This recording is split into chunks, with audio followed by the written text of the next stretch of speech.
নবী নবী কলমা কোরআনে নবী নবী হাসর মাঠেতে শুধু নবী নবী বলতে থাকেন না হাসর মাঠেতে নবী মিজানেতেও নবী নবী আরশ ফারশে নবী নবী কলমা কোরআনে হাসর মাঠেতে মিজানেতেও নবী নবী যেখানে যাবি সেখানে পাবি যেখানে যাবি সেখানে পাবি ইবাদতের মাকাম নবী আরশ ফারশে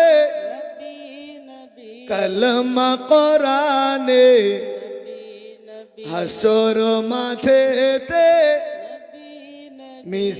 মিজানেতেও নবী নবী আরশ ছেড়ে আমিনার ঘরে এলো উম্মতকে বাঁচাবার তরে উম্মত আমার বড় গুনহগার কেমনি নাজাত পাবে হাসরে আরশ ছেড়ে আমিনার ঘরে এলো উম্মতকে বাঁচাবার তরে উম্মত আমার বড় গুনহগার কেমনি নাজাত পাবে হাসরে ভবের বুকে কদম রেখে জোরে বলি সুবহানাল্লাহ সুবহানাল্লাহ ভবের বুকে কদম রেখে সজদায় ঝোঁকে দয়ার নবী আরশ ফারশে কলমা কোরআনে পিছনে ভাইরা মনে হয় বলছে না সামনে ভাই কয়টা বলছে নবীর নাম নিলে গুনাহ হবে জোরে বলুন গুনাহ হবে আরে গুনাহ যদি না হয় তো নবীর নাম বলতে ভয় কেন করব আশিকে মুস্তাফা আমরা নবীর জিকির যত করবেন ততই নবীর পেয়ারা হবেন জোরে বলুন সুবহানাল্লাহ মাইকম্যান ভাই ব্যাসটা কমিয়ে টনটা দাও আওয়াজটা একটু তো বসা ডাইরেক্ট প্রোগ্রাম থেকে এসেছি আধা ঘন্টাও থাকতে পারিনি উঁচু করে নামাজ পড়ে স্টেজে এসেছি টিফিন করে দেখ যদি আপনারা সাথ দেন আল্লাহ যদি রহম হয় ইনশাল্লাহ আলোচনা হবে হাত উঠিয়ে বলুন তো ইয়া রাসূলুল্লাহ বাস এইভাবে জেগে থাকবেন বলুন আরশ ফারশে কলমা কোরআনে হাসর মাঠেতে মিজানেতেও নবী নবী আরশ ছেড়ে আমিনার ঘরে এলো উম্মতকে বাঁচাবার তরে উম্মত আমার বড় গুনহগার কেমনি নাজাত পাবে হাসরে ভবের বুকে কদম রেখে ভবের বুকে কদম রেখে সজদায় ঝোঁকে দয়ার নবী আরশ ফারশে কলমা কোরআনে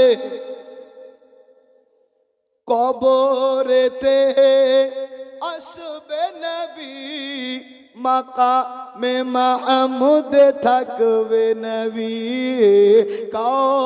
কাউসারের ধার নবী পুল সে রাতের পুলেতে নবী জোরে বলি সুবহানাল্লাহ সাহাবায়ে কিরাম বলে ইয়া রাসূলুল্লাহ ইয়া হাবিবাল্লাহ নবীজি পৃথিবীর জমিনে আপনার সঙ্গে যে মোহাব্বত পৃথিবীর জমিনে আপনার সঙ্গে যে প্রেম আপনি যখন আমাদের চোখের আড়াল হয়ে যাবেন আপনাকে আমরা কোথায় কোথায় খুঁজবো?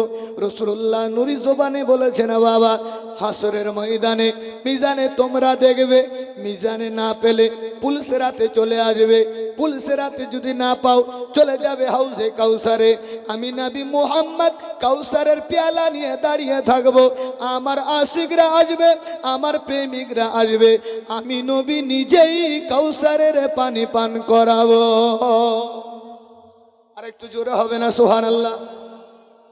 কবরেতে আসবে নবী, মাকামে মাহমুদ থাকবে নবী, কাউসারের ধার নবী, পুলসেরাতের পুলেতে নবী, করে সাফায়াত দেবে গো নাজাত, করে সাফায়াত দেবে গো নাজাত, জান্নাতি করে দেবে নবী, আরশ ফারশে বলুন না নবী নবী, কালমা কোরআনে হাসর মাঠেতে,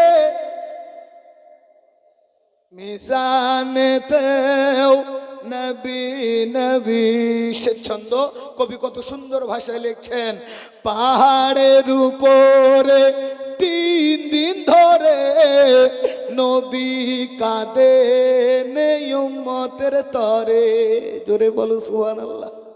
পাহাড়ের উপরে 3 দিন ধরে নবী কাঁদেন উম্মতের তরে, নবীর কান্নায় পশুরা কেঁদে যায়, খাওয়ার পানি তারা মুখে নাহি নেয়, পশু পাখি চিনল নবী, পশু পাখি চিনল নবী, উম্মত হয়ে চিনলাম না নবী, আরশ ফারশে নবী নবী, কালমা কোরআনে নবী নবী। সাল্লাল্লাহু তাআলা আলা নবিল মুবারক সাল্লাম। সালাতু ওয়া সালামুন আলাইকা ইয়া রাসূলুল্লাহ, সালাতু ওয়া সালামুন আলাইকা ইয়া হাবিবাল্লাহ। এখন সময় 8:29 নাকি বাপ? টাইমটা লক্ষ্য করবেন, এটা এসএমএস দেব। এখন সময় 8:29। গভীর মনোযোগ। 8:29 কেউ হসপিটালে ভর্তি আছে তো? এই 8:29 কারো মরণ হচ্ছে তো? দুনিয়া ছেড়ে যাচ্ছে তো? এই 8:29 কেউ গুনার কাজে লিপ্ত হয়েছে তো? এই 8:29 মানুষ বিভিন্ন কাজে কর্মে লিপ্ত হয়ে গেছে। আল্লাহ কতটা রহমান, আল্লাহ কতটা রহিম, আমাকে আপনাকে আমার আল্লাহ জান্নাতের বাগানে বসিয়েছে। জোরে বলি সুবহানাল্লাহ। আমাকে আপনাকে জান্নাতের বাগানে বসিয়েছেন, তাই আমরা আল্লাহর শুকরিয়া আদায় করি যে আল্লাহ তাবারক ওয়া তাআলা ওয়াহদাহু লা শারীক, যে আল্লাহর কোনো শরীক নাই, যে আল্লাহ তাবারক ওয়া তাআলার মহব্বত ভালোবাসা ঈমান আমাদের অন্তরে আছে। তাই অন্তরের স্থল থেকে সেই মনোমুগ্ধ করে আনন্দ হয়ে মিলিতভাবে সবাই মিলে আমার আল্লাহর শুকরিয়া আদায় করি। সকলে পড়ি আলহামদুলিল্লাহ। অতঃপর দরুদ ও সালাম উর্ফিত হোক, বর্ষিত হোক, নাজিল হোক আহমদ মুখতার বিশ্বকুল সরদার জানে আলম ফখরে আলম ফখরে মৌজুদাত, যেই নবীর নাম আসমানে আহমদ জমিনে মোহাম্মদ, পড়ুন সাল্লাল্লাহু আলাইহি ওয়াসাল্লাম। সেই নবীর প্রতি বৃষ্টির নেই দরুদ ও সালাম নাজিল হোক। সকলে পড়ি আল্লাহুম্মা। সম্মানিত মহিলারা যারা বসে আছেন, সম্মুখে অনেক জায়গা পড়ে আছে, পেছনে গিয়ে অসুবিধা হয়ে যাবে।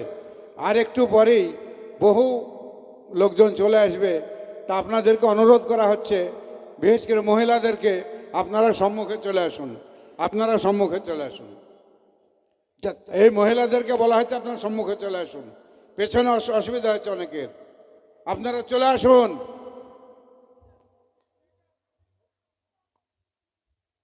আর সকলকে আগেলে তো অসুবিধা হবে, রাস্তাটা ধারে রাখেন, যারা আসবে রাস্তা দিয়ে ঘুরিয়ে দেন। আর মেহেরবানি করে একটু করে এগিয়ে আসেন, শুধু তারা নয় আপনারাও একটু করে এগিয়ে আসেন। অনেক লোকের সমাগম হবে, বাংলাদেশ থেকে 2 বক্তার আগমন ইনশাআল্লাহুল আজিজ। আমার পরে পরে তিনি উপস্থিত হয়ে যাবেন। নাম শুনেছেন আপনারা, একের পর এক ওলামায়ে কিরামগণ আসবে, নিজের বক্তব্য রাখবে কোরআন ও হাদিস থেকে।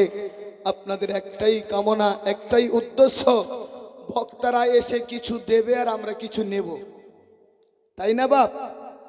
বক্তার সাথে জালসা সাকসেস হবে 3টে কারণে, 3 জনকে ঠিক হতে হবে। 1 নম্বর প্রধান বক্তা হচ্ছে মাইক, 2 নম্বর বক্তা, 3 নম্বর শ্রোতা। মাইক ভালো হলেও চলবে না, বক্তা ভালো হলেও চলবে না। দুটোর মধ্যে যদি শ্রোতারা খারাপ হয়ে যায়, জালসা সাকসেস হবে না। সত্যি করে বলুন তো, আল্লাহ পাক আমাকে আপনাকে রহম করে বসিয়েছেন, এবং যে বান্দা বান্দিরা বাইরে ঘোরাফেরা করে ওরা বুদ্ধিমান না ভাগ্যবান? জোরে বলতে হবে। যারা দেখেন রাস্তাঘাটে মেলায় বাজারে ঘোরাফেরা করে তারা বুদ্ধিমান না ভাগ্যবান? আমাদের তারা- মধ্যে তারা হচ্ছে বুদ্ধিমান। সম্মানিত আর আপনারা আব্দুল হচ্ছেন কুদ্দুস আলী সাহেবকে বরণ করে নিচ্ছেন ইব্রাহিম আলহাজ ইব্রাহিম সাহেব, তিনি বরণ করে দিচ্ছেন আব্দুল কুদ্দুস আলী সাহেব, প্রধান অতিথি।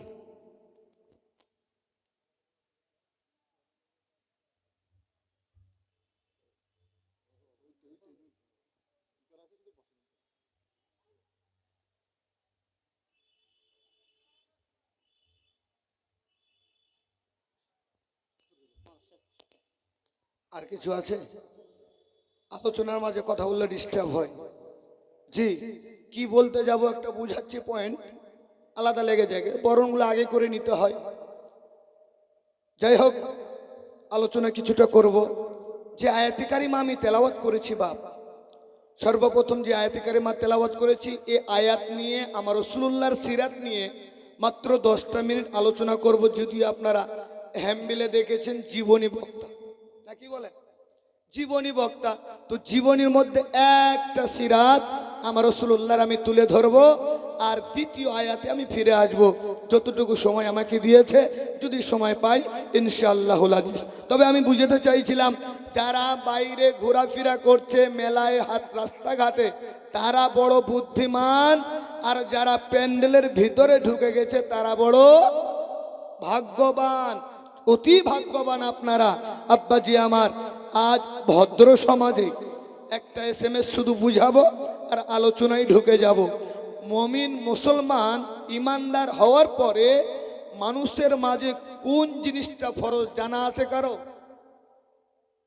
একজন বলুন যে মুসলমান ইমানদার হওয়ার পরে সর্বপ্রথম তার প্রতি করণীয় কি, কোন জিনিসটা তার প্রতি ফরজ হয়ে দাঁড়ায়? কেউ জানেন বাপ? একটু জানলে বলুন। অনেকেই জানে, অনেকে হয়তো বলতে চাইছে না।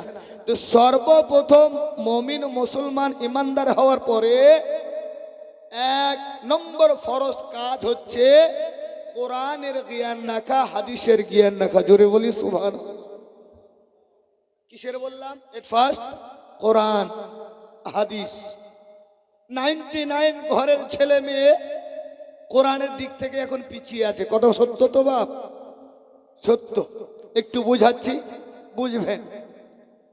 রাসূলুল্লাহ সাল্লাল্লাহু তাআলা আলাইহি ওয়াসাল্লাম বললেন যে জান্নাতে যাওয়ার রাস্তা হচ্ছে 4টা। কয়টা বাপ? 4টা। 1 নম্বর হুন্না লিমান আও মুতাআল্লিমান। 1 নম্বরে বলা হলো যে তোমরা আলিম হয়ে যাও। আপনারা সবাই আলিম আছেন? তাহলে জান্নাতে যাওয়ার রাস্তাটা বন্ধ আছে আপনার জন্য। আও মুতাআল্লিমান, যদি আলিম না হতে পারো তাহলে ছাত্র হয়ে যাও, তালিম হয়ে যাও। আপনারা হয়েছেন তো কথা বলুন, সেই রাস্তাটাও বন্ধ। আলিম না হতে পারলে, তালিম না হতে পারলে, আলিম সমাজ যেটা বলে সেটাকে মেনে নাও।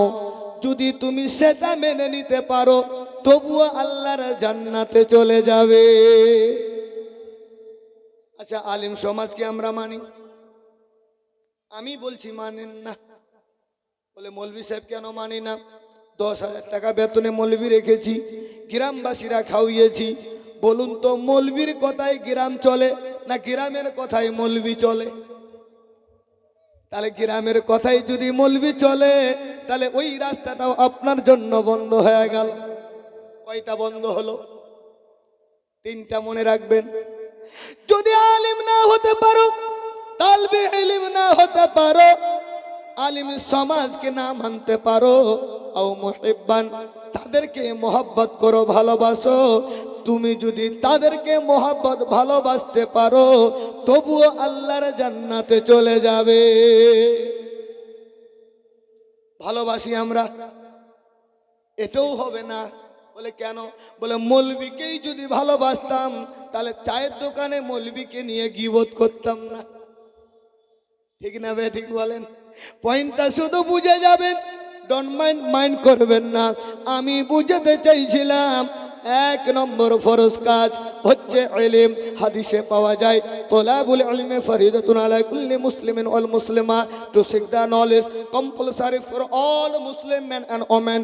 ইলমে দ্বীন শেখা প্রত্যেক নরনারীর জন্য অপরিহার্য। এই মুসলমান পৃথিবীর জমিনে কোরআনকে আমরা আঁকড়িয়ে ধরতে পারিনি বলে যুগে যুগে আমাদের প্রতি মুসিবত আসতেছে, আরো সামনে আসবে। এখনো যদি আমরা অভিভাবকরা রুখে না দাঁড়াই, কোরআনের শিক্ষা না দেই, শরীয়তের পথে না চালাই, 2025 আস্তে আস্তে চোখের পানি আমাদের আরো পড়তে শুরু হয়ে যাবে। বলবে কেমন কথা মৌলভী সাহেব, কথাটা ঠিক মতো বুঝতে পারলাম না, মিসালটা দিলে বুঝে নেবেন। বাবা, আপনাদের এলাকায় প্রাইমারি স্কুল আছে? আছে না? একটু হাউ করবেন, শুধু SMS-টা দিব, আয়াতটা পড়ে ইনশাআল্লাহুল আজিজ রাসূলের সিরাত আলোচনা করব।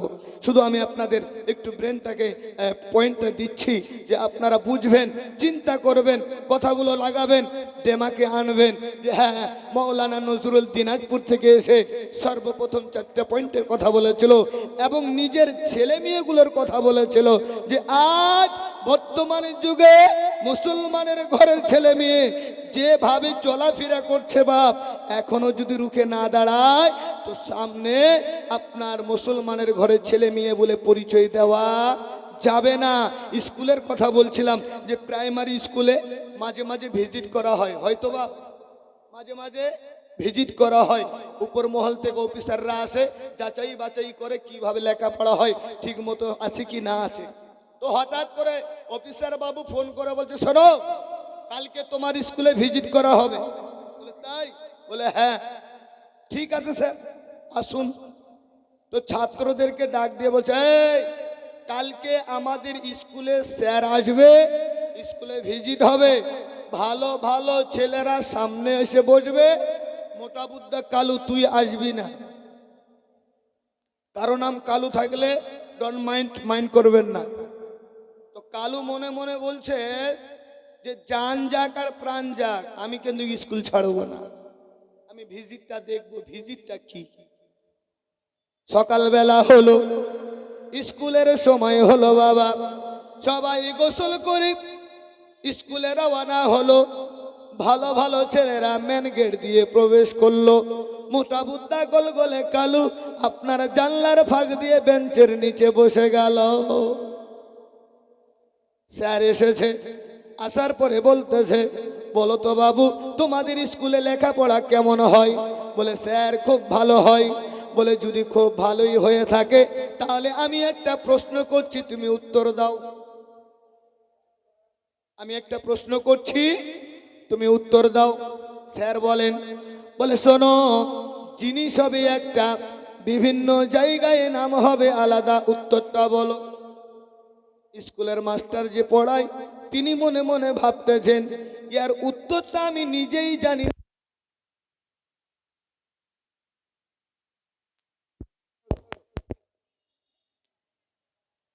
হ্যালো, আর থামবো?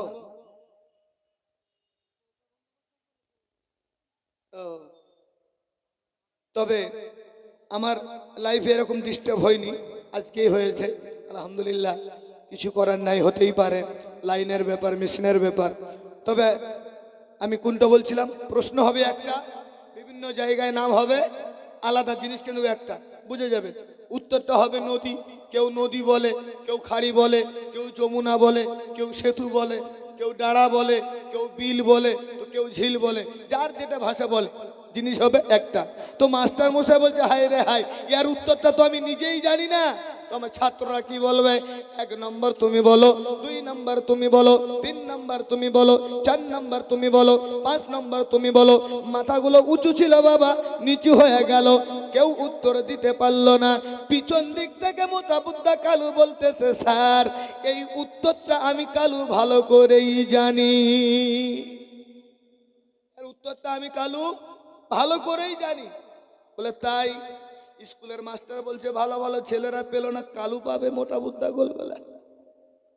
অফিসারে যারা আসে তারা কিন্তু মোটা বুদ্ধা ভালো দেখে না, যে বলতে পারবে তাকে স্টেজে আনা হয়, যে বলতে পারবে তাকে সামনে রাখা হয়।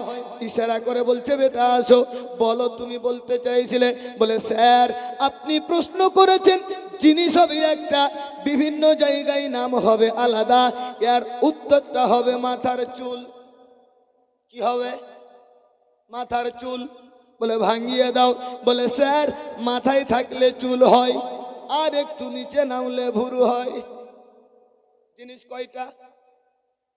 জিনিস কয়টা? একটা। বলে স্যার মাথায় থাকলে চুল হয়, নিচে নামলে একটু ভুরু হয়, আর একটু নিচে নামলে গোফ হয়, মোচ হয়, আর একটু নিচে নামলে দাড়ি হয়। মাস্টার মশাই বলছে বেটা কালু চুপ কর। কেন চুপ করবো স্যার?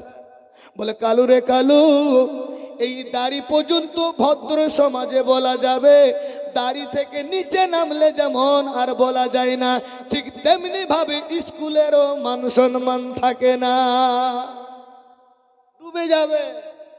আমি বোঝানোর উদ্দেশ্য, মানে বলার উদ্দেশ্যটা হচ্ছে এটাই যে মুসলমানের ঘরের ছেলে মেয়ে যারা অভিভাবক রয়েছেন এখনো যদি রুখে না দাঁড়ান, যেমন কালু বলতে বলতে দাড়ি পর্যন্ত আটক হয়ে গিয়েছে, আলিম ওলামারা বলতে বলতে ভদ্র সমাজে ভদ্রভাবে বলছে, কিন্তু একটু যদি নিচে নেমে যায় দেখবেন আলিম সমাজরা দাঁড়িয়ে যাবে, অভিভাবকের বিরুদ্ধে দাঁড়াবে যে আল্লাহর নবী কোরআনের শিক্ষার কথা বললেন আমরা দেই না। এই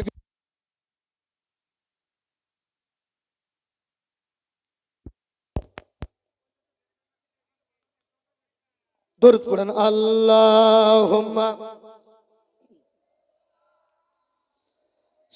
সাইয়্যিদিনা মাওলানা মুহাম্মদ ওয়া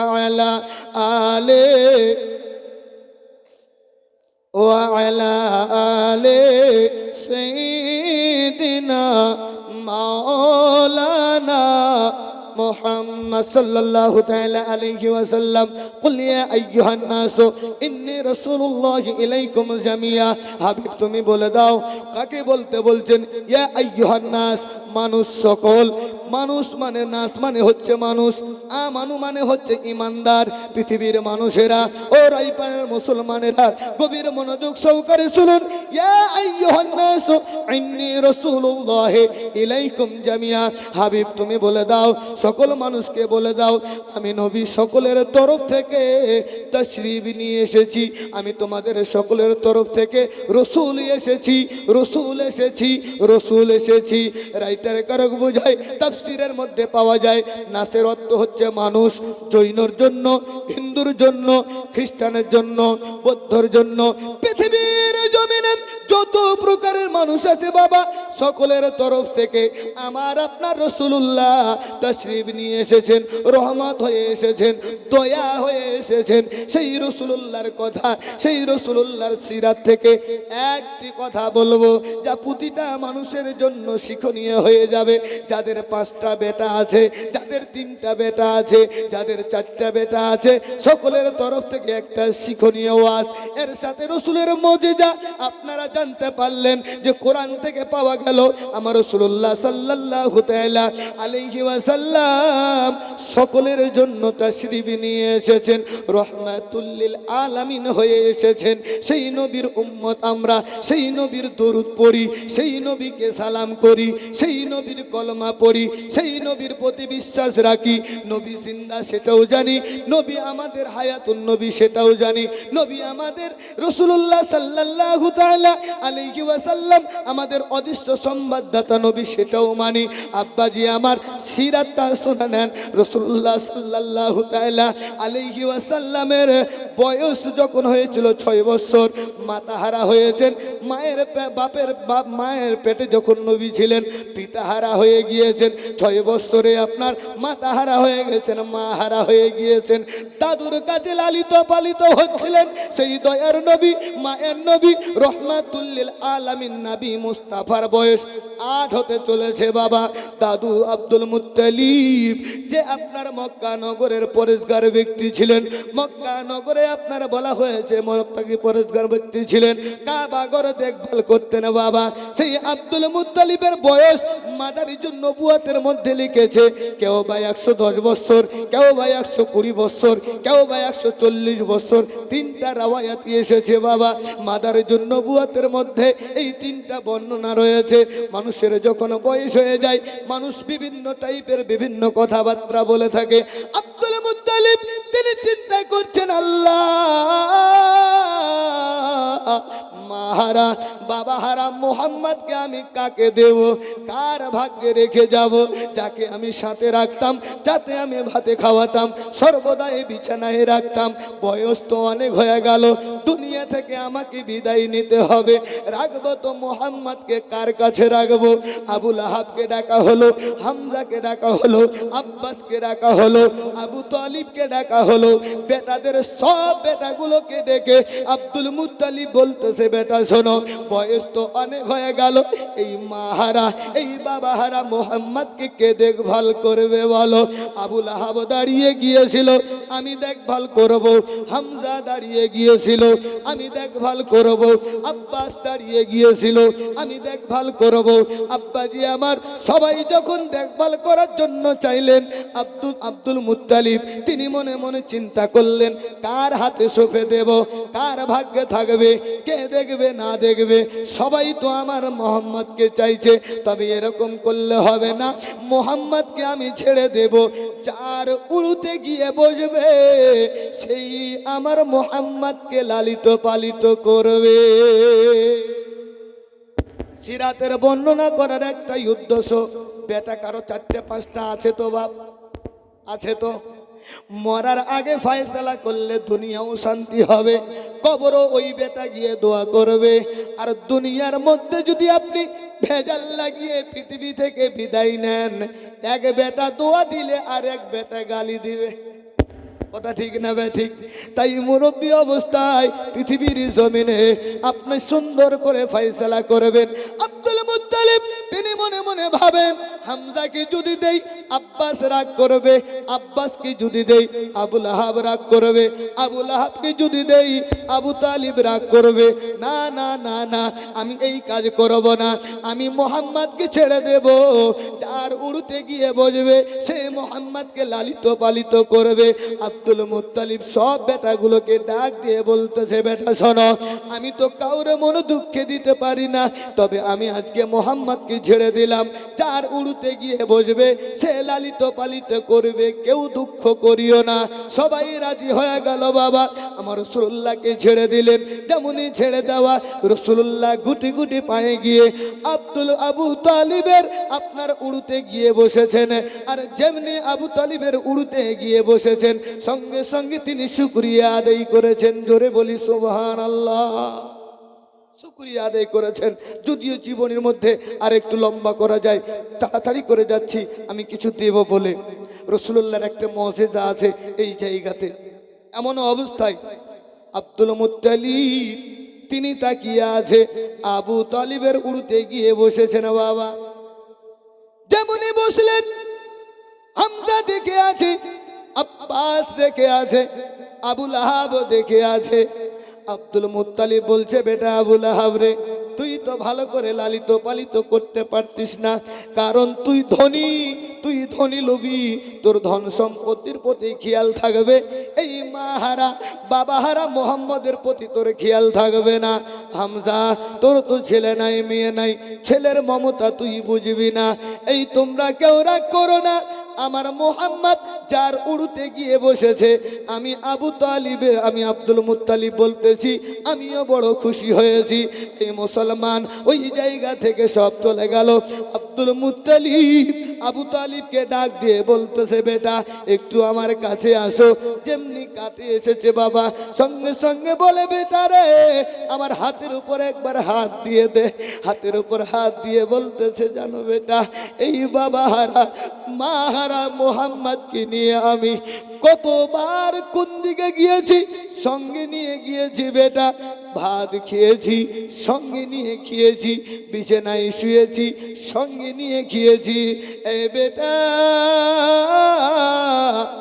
এই মোহাম্মদকে কখনো দুঃখ দিবি না, এই মোহাম্মদকে কখনো কষ্ট দিবি না।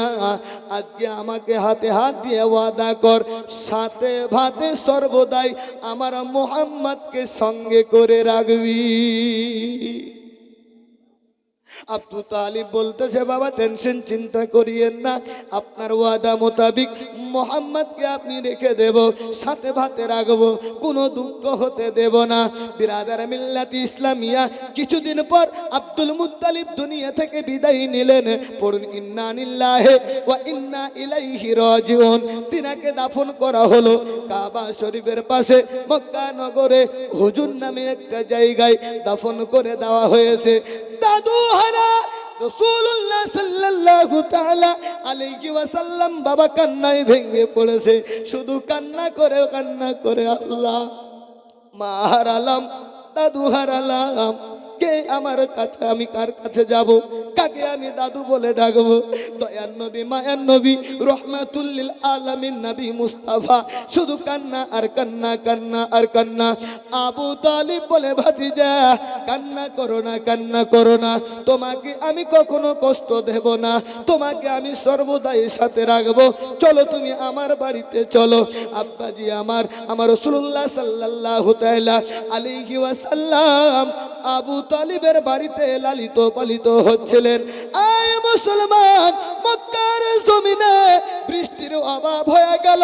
গাছ পূজারীরা গাছকে পূজা করে, মাছ পূজারীরা মাছকে পূজা করে, পাথর পূজারীরা পাথরকে পূজা করে, সবাই পূজা করে বৃষ্টি চাই, বৃষ্টি চাই, বৃষ্টি চাই, কিন্তু বাবা বৃষ্টি হয় না।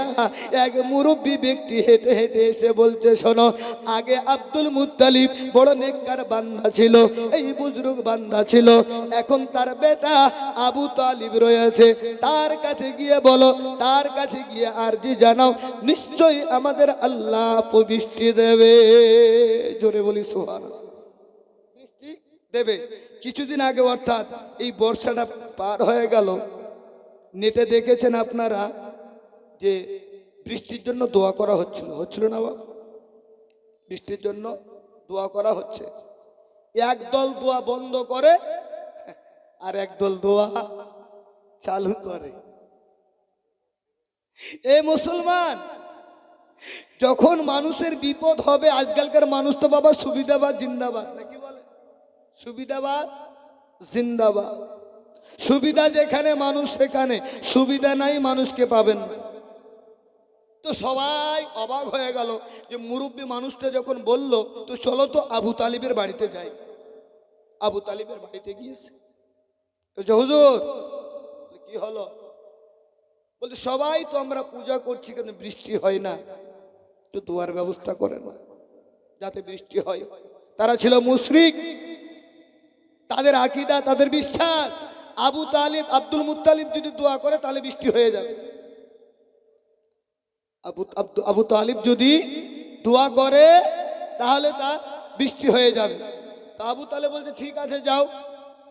কাবা ঘরের পাশে সময় দেওয়া হলো, সকালবেলা সবাই লাইন হয়ে দাঁড়াবে, ওই জায়গায় দোয়া করা হবে।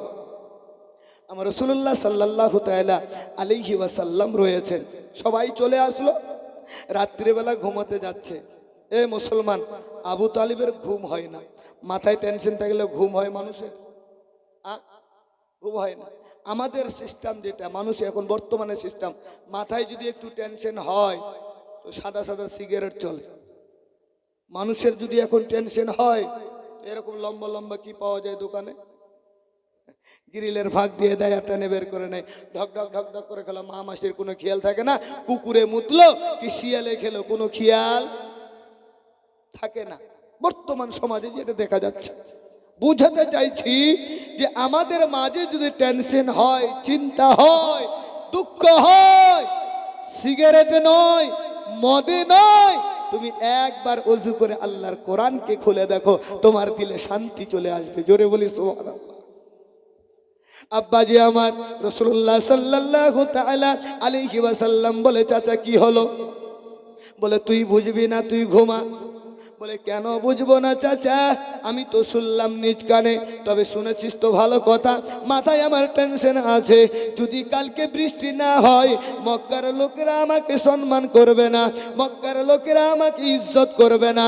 আমার রাসূলুল্লাহ বলছেন, চাচা বৃষ্টি আমার আল্লাহ দেবে, রুখতে কেউ পারবে না। বলে সুবহানাল্লাহ। আচ্ছা বুঝতে অসুবিধা হচ্ছে?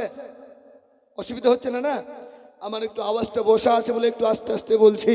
হয়তো নেটে দেখেছেন আপনারা, কারণ কন্টিনিউ প্রোগ্রাম 1 মাস 1.5 মাস থেকে চলতেই আছে, শুধু আপনাদের দোয়া আল্লাহর রহমত। তবে যাই হোক, বৃষ্টির জন্য দোয়াতে লাইন হবে।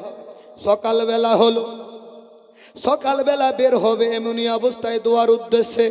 আমার রাসূলুল্লাহ বলে, চাচা কোথায় যাবে? বলে কেন তুমি জানো না দোয়া করার জন্য যেতে হবে? আমার রাসূলুল্লাহ বলে, চাচা আমাকে কি সঙ্গে নিয়ে যাবেন না? বলে না মুহাম্মদ, তোমাকে সঙ্গে নিয়ে যাব না, কারণ অনেক লোকের সমাগম হবে। কোথায় তোমাকে খুঁজবো বাপু, কোথায় তুই হারিয়ে যাবি, কোথায় তুই পড়ে যাবি? তাতে তুই বাড়িতে থাক, আমি চলে যাচ্ছি। বলে চাচা যদি আপনি লাইনে না নিয়ে যান তাও ভালো হবে, আমি একটু দূরে থাকবো, তবু আপনার সাথে যাব। ওগো চাচা, আমার দাদুর ওসিয়ত কি আপনার মনে নাই? আমার দাদু কি বলেছিল আপনার কি মনে নাই? আব্বাজি আমার এই কথাটা সঙ্গে সঙ্গে মনে হয়ে গেল। আমার রাসূলুল্লাহকে সঙ্গে করে নিল, চলে গেল কাবা ঘরের সামনে। কাবা ঘরের চাতালে ওই গিলাপের পাশে আমার রাসূলুল্লাহকে বসিয়ে দিলেন। আর বাবা লাইনে সবাই দাঁড়িয়ে গেল। বৃষ্টির জন্য এবার দোয়া হবে। যতই দোয়া করে ততই গরম বাড়ে, যতই দোয়া করে ততই গরম বাড়ে।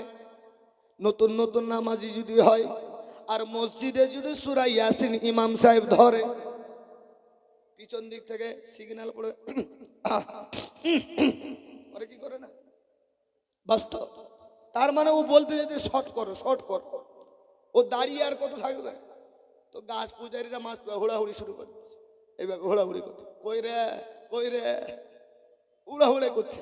একজন বলছে দাঁড়া, বলছে গরমে এত দাঁড়িয়ে থাকা যায় নাকি? বলছে হবে।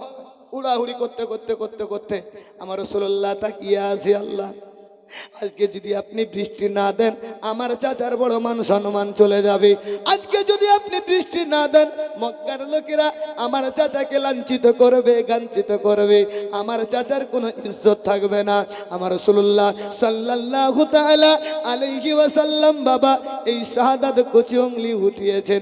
যেমন যেমন ইশারা করেন তেমন তেমন বাবা আকাশ কালো হয়ে যায়। জোরে বলো সুবহানাল্লাহ। কোন নবীর উম্মত আমরা, যেই নবীর আঙ্গুলের ইশারায় চাঁদ পারা হয়ে যায়, যেই নবীর আঙ্গুলের ইশারায় বাবা আকাশে কালো হতে শুরু করে। আবু তালিব তাকিয়ে আছে, মেঘলা মেঘলা ভাব, বৃষ্টি তো হবে। সবাই দোয়া বন্ধ করে হলো, সবাই বাড়িতে চলে যাও।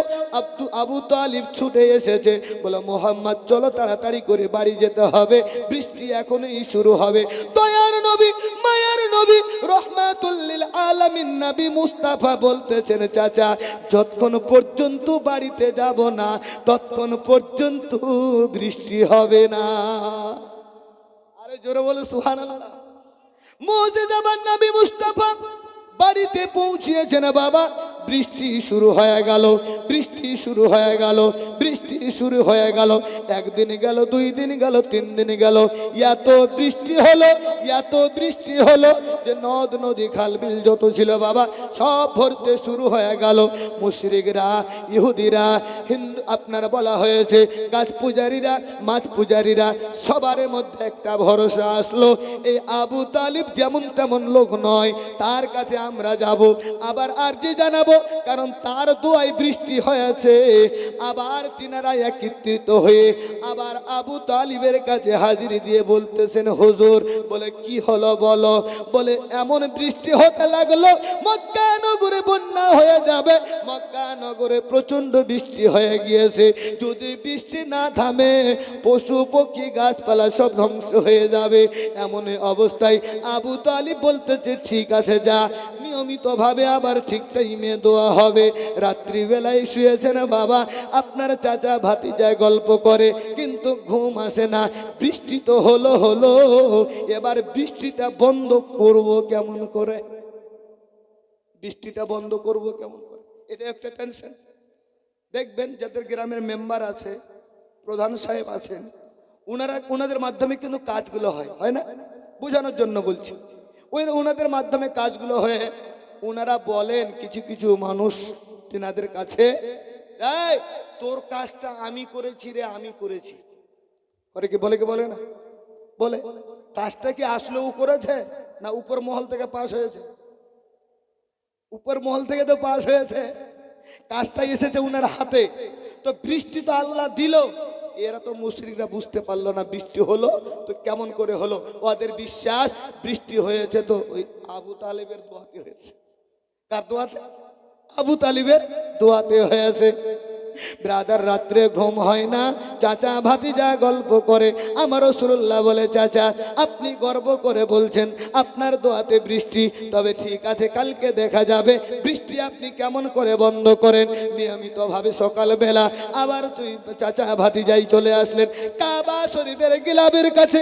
আমার রাসূলুল্লাহকে রেখে দিয়েছেন বাবা, ওইভাবে নিয়মিতভাবে হাত তুলে দোয়া করে।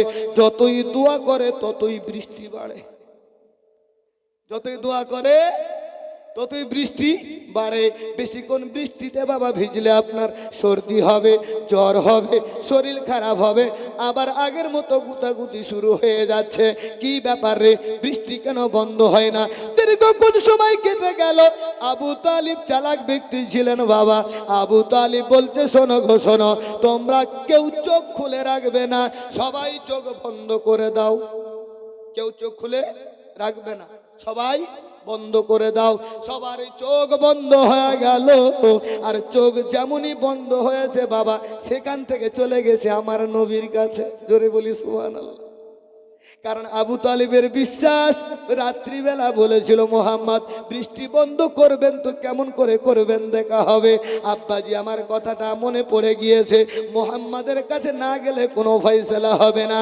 মোহাম্মদ ভাতিজা, রাত্রিবেলা যা হবার তা হয়েছে, বৃষ্টিটা কিভাবে বন্ধ করা যায় ব্যবস্থা করো। আমার রাসূলুল্লাহ বলে, তুমি বন্ধ করো, তুমি তো বলেছিলে রাত্রিবেলায়, তুমি তো অনেক কথা শুনিয়েছিলে আমাকে, তবে তুমি বৃষ্টি বন্ধ করো। বলে, ভাতিজারে, রাতে ঘরে যা হবার তা হয়েছে, এই জায়গায় বলে লাভ হবে না, তবে তাড়াতাড়ি করে চেষ্টা করো কেমন করে বৃষ্টিটাকে বন্ধ করা যায়। আমার রাসূলুল্লাহ সাল্লাল্লাহু তাআলা আলাইহি ওয়াসাল্লাম বলে, চাচা আপনি লাইনে দাঁড়িয়ে যান।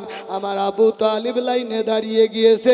রাসূলুল্লাহ আগের মতো যেমন ইশারা করছিলেন বাবা, আকাশ কালো হয়ে যায়, ঠিক তেমনি ভাবে আঙ্গুলের ইশারা করে বৃষ্টি আল্লাহ বন্ধ করে দেয়। নবী মহান, নবী মহান, নবী মহান। আসমান জমিন সূর্য চাঁদ যেখানে যাবে মোহাম্মদ, আসমান জমিন সূর্য চাঁদ যেখানে যাবে মোহাম্মদ, পড়ে সবাই সুবহ শাম আমার নবীর নাম। নবী মহান,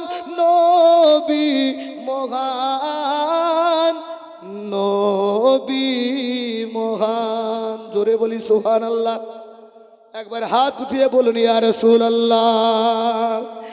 আরো সে লিখা নবীর নাম, মিজান দেখি নবীর নাম, কলেমায় পড়ি নবীর নাম, আশিকের দিলে নবীর নাম। নবী মহান, নবী মহান, নবী মহান। বলতে চাইছিলাম বাবা সেই রসুল্লাহর কথা, যেই রসুল্লাহ আসমানে পাওয়া যাবে, যেই রসুল্লাহকে জমিনে পাওয়া যাবে, যেই রসুল্লাহর জিকির কোরআনে পাওয়া যায়, যেই রসুল্লাহর জিকির বুখারীতে পাওয়া যায়, যেই রসুল্লাহর জিকির মুসলিমে পাওয়া যায়, যেই রসুল্লাহর জিকির সিয়াসিতার কিতাবে যেখানে খুঁজবেন সেখানে আমার রসুল্লাহর জিকির পাবেন। শুধু তাই নয়, তাই নয়, তাই নয় মুসলমান, এমন মুজিজাবান নবী মুস্তাফা আল্লাহ রাব্বুল আলামিন 1,24,000 পয়গম্বরকে পাঠিয়েছেন বাবা। মতান্তরে 2,24,000 পয়গম্বরকে মুজিজা ধার্য করে দেওয়া হয়েছে। রাসূলুল্লাহর বাড়ি যখন এসেছে, মাথার চুল মোবারক থেকে নিয়ে পায়ের তালু মোবারক পর্যন্ত পুরোটাই মুজিজা, পুরোটাই মুজিজা। সেই মুজিজাবান নবীর আমরা উম্মত, আমরা বড় ভাগ্যবান। সিরাত নিয়ে বানান করলে আমার জীবনী এক পর্ব চলতেই থাকবে, চলতেই থাকবে। নিয়তি করেছিলাম 8 বছর থেকে নিয়ে আমার আবু তালিবের বাড়িতে আমার রসুল্লাহর কয়েকটি কথা বলবো। 1 মুজিজা, 2 শিক্ষা। এই জায়গা থেকে 2টা জিনিস আমরা পেলাম। সেটা হলো কি? 1 হলো ছেলে মেয়েদের হক এবং ছেলে মেয়েদেরকে বেঁচে থাকতে বুঝিয়ে দেওয়া, সঁপে দেওয়া। 2 রাসূলুল্লাহ সাল্লাল্লাহু তাআলা আলাইহি ওয়াসাল্লাম মুজিজাবান নবী, যেই নবীর উংলি দ্বারায় আকাশ কালো হয়, যেই নবীর উংলি দ্বারায় বৃষ্টি বন্ধ হয়, যেই নবীর উংলি দ্বারায় আকাশের চাঁদ দুভাগ হয়। ওই নবীকে গাছে চিনেছে, ওই নবীকে মাছে চিনেছে, ওই নবীকে পাথরে চিনেছে, ওই নবীকে পাহাড়ে চিনেছে, ওই নবীকে গাছপালা নদী নালা চিনেছে, ওই নবীকে বনের পশু চিনেছে, ওই নবীকে বনের হরিণ চিনেছে, ওই নবীকে বনের বাঘে চিনেছে। কিন্তু হতভাগা দুপায়া মানুষ হয়ে এখনো নবী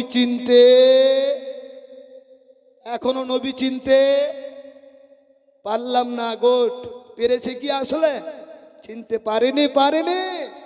জি, সবাই চিনেছে আমার রাসূলুল্লাহকে। আমরা 18,000 মাখলুকাতের সৃষ্টির শ্রেষ্ঠ হয়ে আমার রাসূলুল্লাহকে চিনলাম না। বলবেন মৌলভী সাহেব কেমন আমরা চিনলাম না? নবীকে তো মানি, আমরা কি অস্বীকার করি? বলে না না না, নবীকে তোমরা অস্বীকার করো না, তবে নবীকে তোমরা মুর্দা বলো। নবীকে তোমরা অস্বীকার করো না, তবে নবীকে তোমরা বড় ভাই বলো। নবীকে তোমরা অস্বীকার করো না, তবে তোমরা নবীকে আমার মতো বলো। নবীকে তোমরা অস্বীকার করো না, তবে মাটির সঙ্গে মিশে গেছে বলো। তাহলে বলুন বলুন বলুন, যেই নবীর ছোঁয়া পেলে আর সে আজিম ধন্য হয়ে যায়, ওই নবী কি আমাদের মতো হতে পারে? জোরে বলুন, হতে পারে না। এটা আমাদের আকীদা নাকি বলেন? কিন্তু যারা বলছে তারা কারা? তারাও তো দাড়িওয়ালা, তারাও তো টুপিওয়ালা, তারাও তো নামাজিওয়ালা, তারাও তো তসবিওয়ালা। তাহলে মুসলমান বুঝা গেল, রসুলের প্রতি যারা মন্তব্য করবে, রসুলকে নিয়ে যারা বাড়াবাড়ি করবে, একে অপরে আমরা ঝগড়া করব না, এর জবাব আমার আল্লাহই দেবে। আল্লাহ দেয়নি এর জবাব? যারা যারা করেছে। আচ্ছা, একটা ছোট্ট পয়েন্ট, 1 মিনিট। এই কিছুদিন আগে শবে বরাত গেল, তাই না বাপ? শবে বরাত গিয়েছে। বাংলাদেশে একটা কথা বড় ভাইরাল হয়েছে। জিনাদের কাছে অ্যান্ড্রয়েড মোবাইল আছে, যারা ইউটিউব ফেসবুক ফলো করেন, দেখবেন একটা টুপিওয়ালা দাড়িওয়ালা মৌলভী সাহেব, মুরব্বী মানুষ, সে শবে বরাতের রাতকে নিয়ে কটাক্ষ করেছে। বলুন নাউজুবিল্লাহ। গত রাত্রিতেও আমি এই পয়েন্টের উপর আধা ঘন্টা ওয়াজ করেছিলাম যে আজ শবে বরাতের রাত, যেই রাতটা আমরা শাবান মাসে পাই কি পাই না ভাই? 2 মিনিট খালি একটু বুঝিয়ে দেই, দ্বিতীয় আয়াতে আসতেছি। এই জায়গা থেকে না বললে হবে না, কারণ রসুলের অপমানে যদি কাঁদে না তোর মন, মুসলিম নয় মুনাফিক তুই রসুলের দুশমন। মুসলিম নয় মুনাফিক তুই রসুলের দুশমন। বাংলাদেশে ভাইরাল হলো যে সবে বরাতের রাত্রে যারা মসজিদে গিয়ে কাটায় তার চাইতে ভালো হবে বেশ্যখানাতে কাটানো। বলুন নাউজুবিল্লাহ। বলুন তো কোন মুসলমানেরই কথা হতে পারে? জোরে বলতে হবে হতে পারে? আপনারা হতেই পারে না। সবাইকে বলতে হবে যে এমন একটা মুরব্বী ব্যক্তি যে কবরে যেতে চলেছে, বিশ্বের সঙ্গে এই রাতকে তুলনা করলো। বলুন নাউজুবিল্লাহ। শাবানু শাহরি ওয়া রমাদানু শাহরুল্লাহ। রাসূল বলেছেন শাবান মাসটা হচ্ছে আমার মাস, রমজান মাসটা হচ্ছে আমার আল্লাহর মাস। রাসূল বলেছেন এই মাসে 2 রাকাত নামাজ আদাকারী বিরাদার 400 বছরের ইবাদতকারী আবিদের চাইতে উত্তম হবে। জোরে বলবেন না সুবহানাল্লাহ। আজকে কিছু কিছু মানুষ বলে যে জলসায় উঠে এর কথা ওর কথা বলে। এ বাপ, এগুলো হলো আকীদা ভিত্তিক কথা।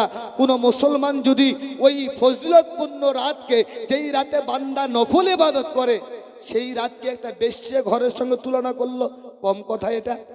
জোরে বলুন, কম কথা এটা?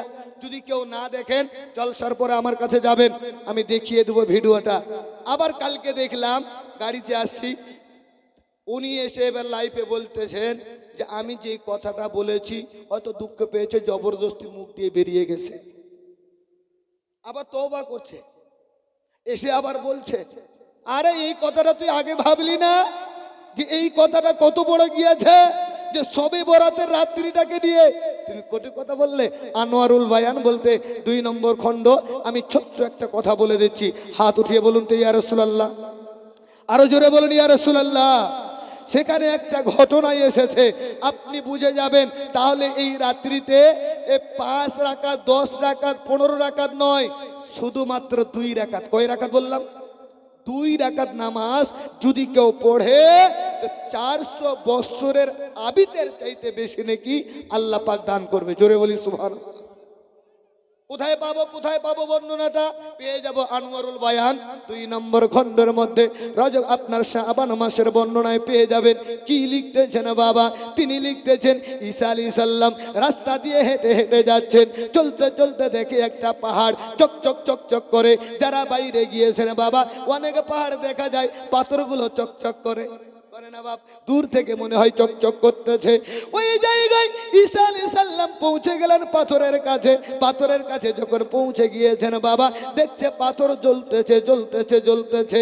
আল্লাহর কাছে আরজি জানাই, গো মাবুদ, এত সুন্দর আপনার সৃষ্টি, যেই সৃষ্টিতে আপনার পাথর চকচক চকচক করে জ্বলছে, শুধু পাথর নয় পাহাড়টাও জ্বলছে। আমার আল্লাহ পাক বলে তুমি দেখবে নাকি এই পাথরের ভিতরে কি আছে? তিনি আরজি জানালেন দেখতে চাই। আল্লাহর হুকুমে পাহাড় 2 ভাগ হয়ে গেল। যেমনই 2 ভাগ হয়ে গেল, এক আবিদ ব্যক্তি লাঠি নিয়ে দাঁড়িয়ে আছে। একদিকে পানির নহর বয়ে যায়, একদিকে আঙ্গুরের ফল ধরা, আঙ্গুরের বাগান দেখা যায়, আঙ্গুরের গাছ দেখা যায়। ঈসা আলাইহিস সালাম বলে আল্লাহ আল্লাহ, একই দৃশ্য আমি দেখলাম। পাহাড়ের ভিতরে এক মুরব্বী ব্যক্তি, তাকে জিজ্ঞাসা করা হলো তুমি এখানে কতদিন ধরে ইবাদত করতেছ?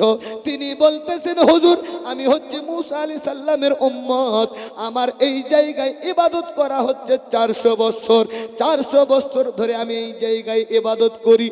পানির প্রয়োজন হলে পানি খাই, ফল খাওয়ার প্রয়োজন হলে ফল খাই।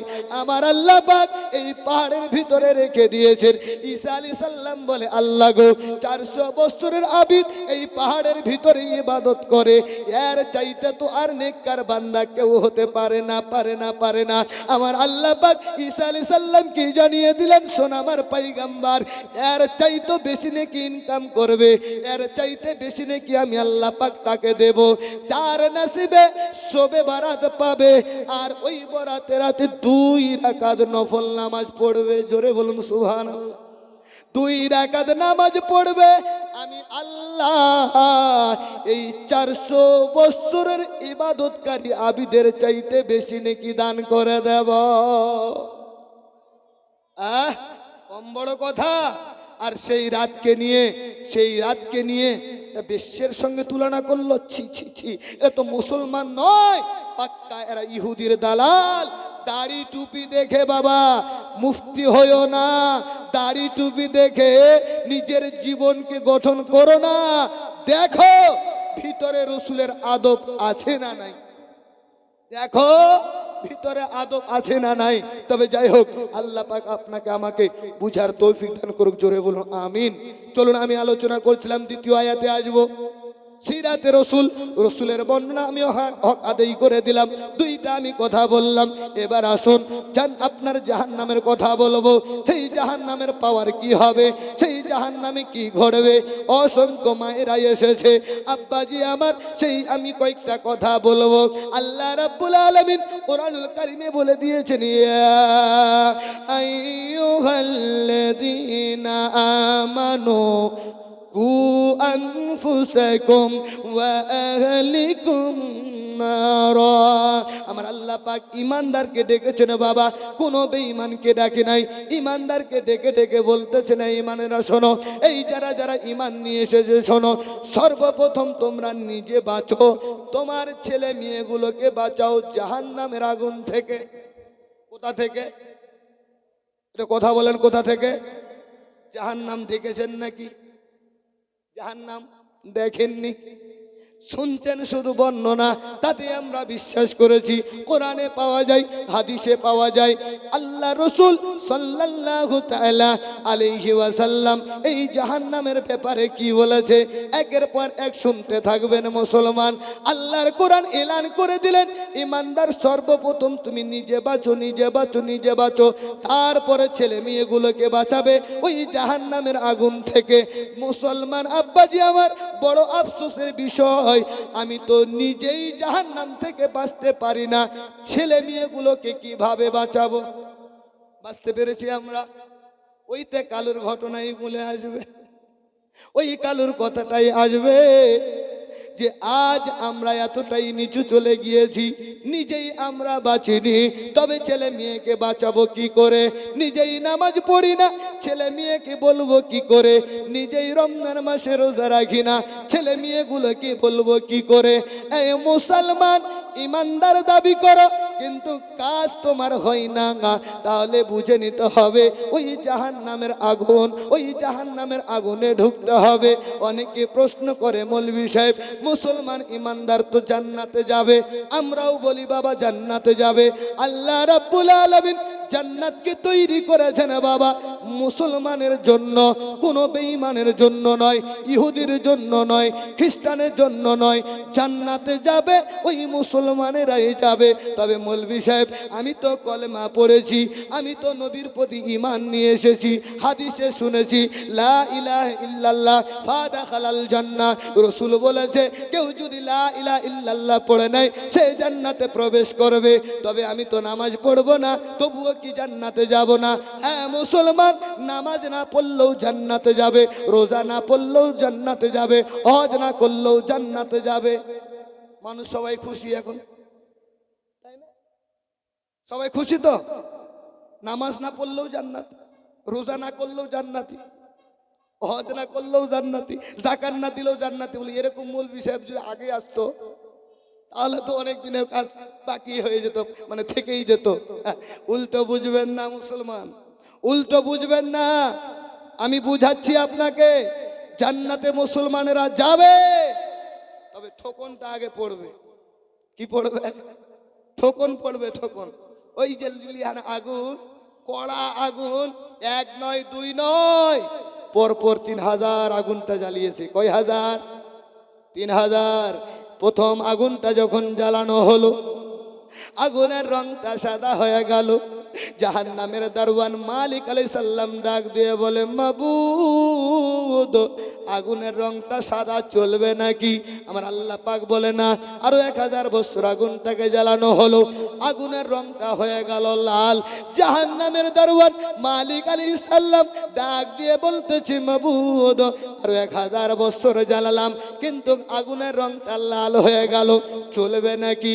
আমার আল্লাহ পাক বলে না না না, যে আমার না শুকরি বান্দি হবে, যে আমার না শুকুর বান্দা হবে, তাদের জন্য লাল আগুনে হবে না।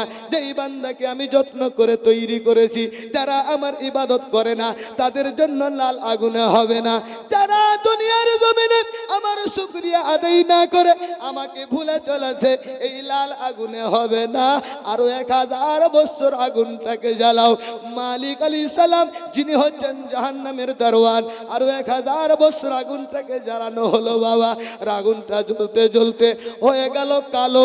অমাবস্যার রাত যেমন কালো, আগুনের রংটা হয়ে গেল কালো। কিতাবের মধ্যে পাওয়া যায়, এক ফোঁটা আগুন যদি পৃথিবীর জমিনে কোনো কোনার দিকে পড়ে যায়, গাছপালা, নদী নালা, জিন জাতি, মানুষ জাতি কিছুই থাকবে না, তামা তামা হয়ে যাবে।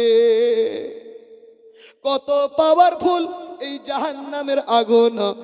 পৃথিবীর জমিনে একটু যদি আগুন লেগে যায়, আপনার আঙ্গুলে লাগলো, আপনার গায়ে পড়লো, উফ আ শব্দ করে দেই, অসহ্য হয়ে যায়, আর ভালো লাগে না। কষ্ট মনে হয় যে মনে হয় বিশাল একটা কষ্ট পড়ে গেছে। এই মুসলমান, চিন্তা করো ওই জাহান্নামের কথা। আজ নামাজ না পড়েও তুমি যখন জাহান্নামে যেতে চাইবে, তবে তোমাকে ওই পাওয়ারফুল আগুনে জ্বালানো হবে, তোমাকে ওই পাহাড়ফুল আগুনে দেওয়া হবে, তোমার আযাব দেওয়া হবে, তোমাকে ওই জায়গায় কষ্ট দেওয়া হবে, পুজগুলো তোমাকে খাওয়ানো হবে, টেনে টেনে তোমাকে নিয়ে যাওয়া হবে। ওই জায়গায় তুমি বাঁচতে পারবে না। তুমি সমস্ত জিনিসগুলোকে যখন তোমার আযাবগুলো কমপ্লিট হয়ে গেল, যেমন বুড়ো হলে বহরমপুর যেতে পারে না, রাস্তায় পেশাব করে দেয়, তেমন আযাব খেয়ে খেয়ে খেয়ে খেয়ে নাজাহাল হয়ে যাবে। শেষে বলবে যা জান্নাতে ঢোক, শেষে বলবে যা জান্নাতে ঢোক। তবে যেমন কর্ম তেমন ফল। যদি আপনার কর্ম ভালো হয় তো আপনার ফলটা ভালো হবে, আর কর্মটা যদি খারাপ হয় ওই জায়গায় আযাব ভোগ করতে হবে।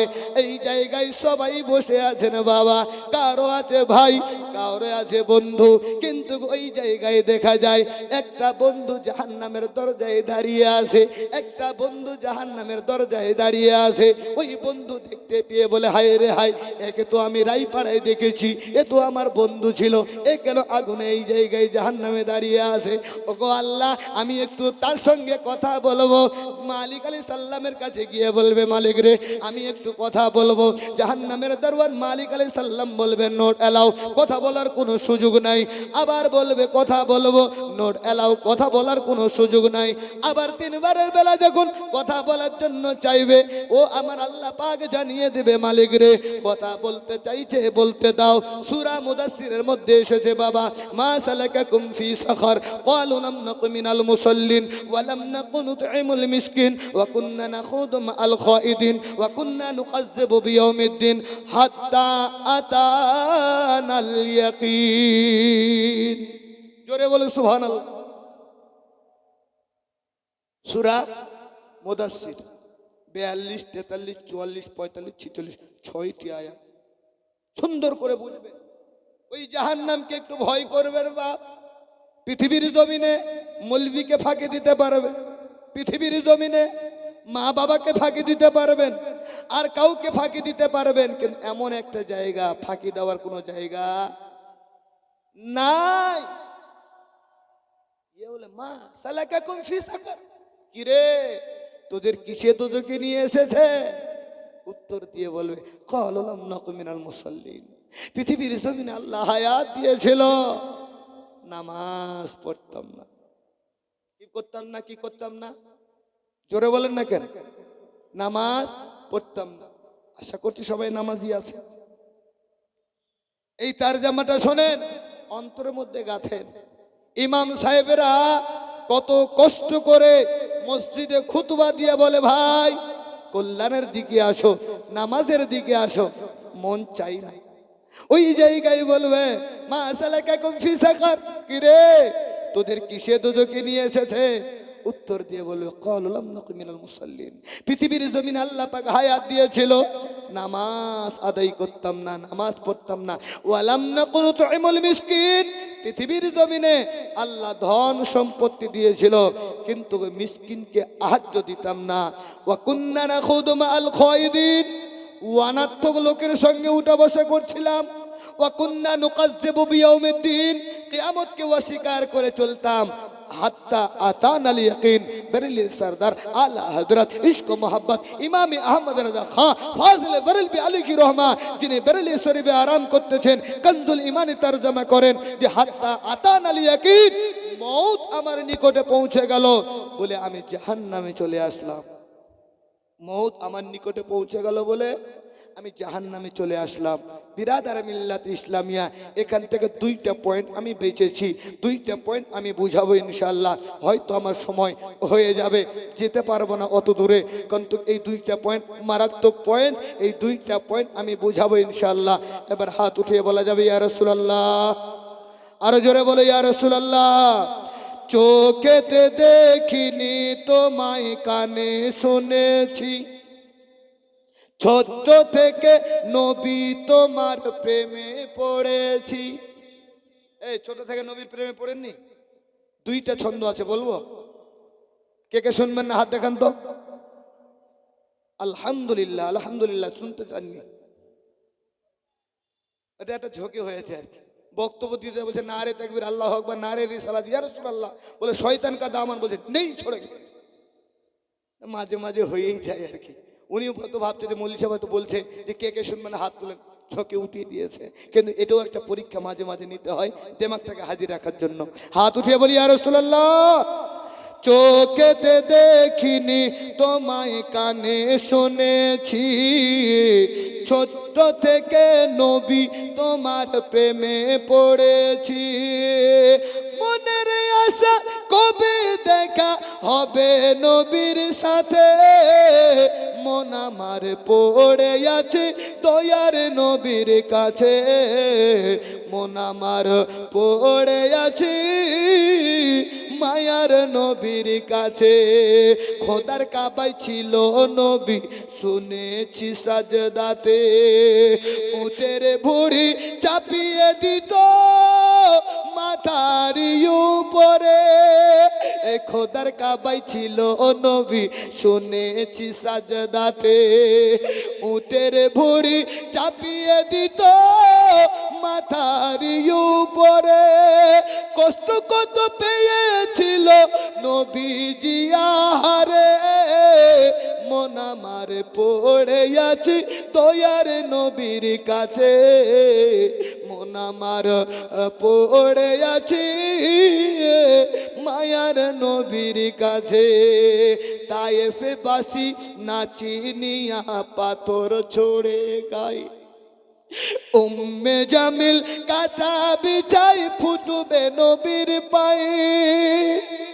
তায়েফে বাসি নাচিনিয়া পাথর ছোড়ে গায়ে, উম্মে জামিল কাটা বিছাই ফুটবে নবীর পায়ে। আর শত কষ্ট পেয়েও নবী, শত কষ্ট পেয়েও নবী মাফ করে তাহারে, মন আমার পড়ে আছে দয়ার নবীর কাছে, মন আমার পড়ে আছে মায়ার নবীর কাছে। এই নামাজের জন্য আমার রাসূলুল্লাহ ৬৩ বছর জিন্দেগানি কাটিয়ে দিয়েছে।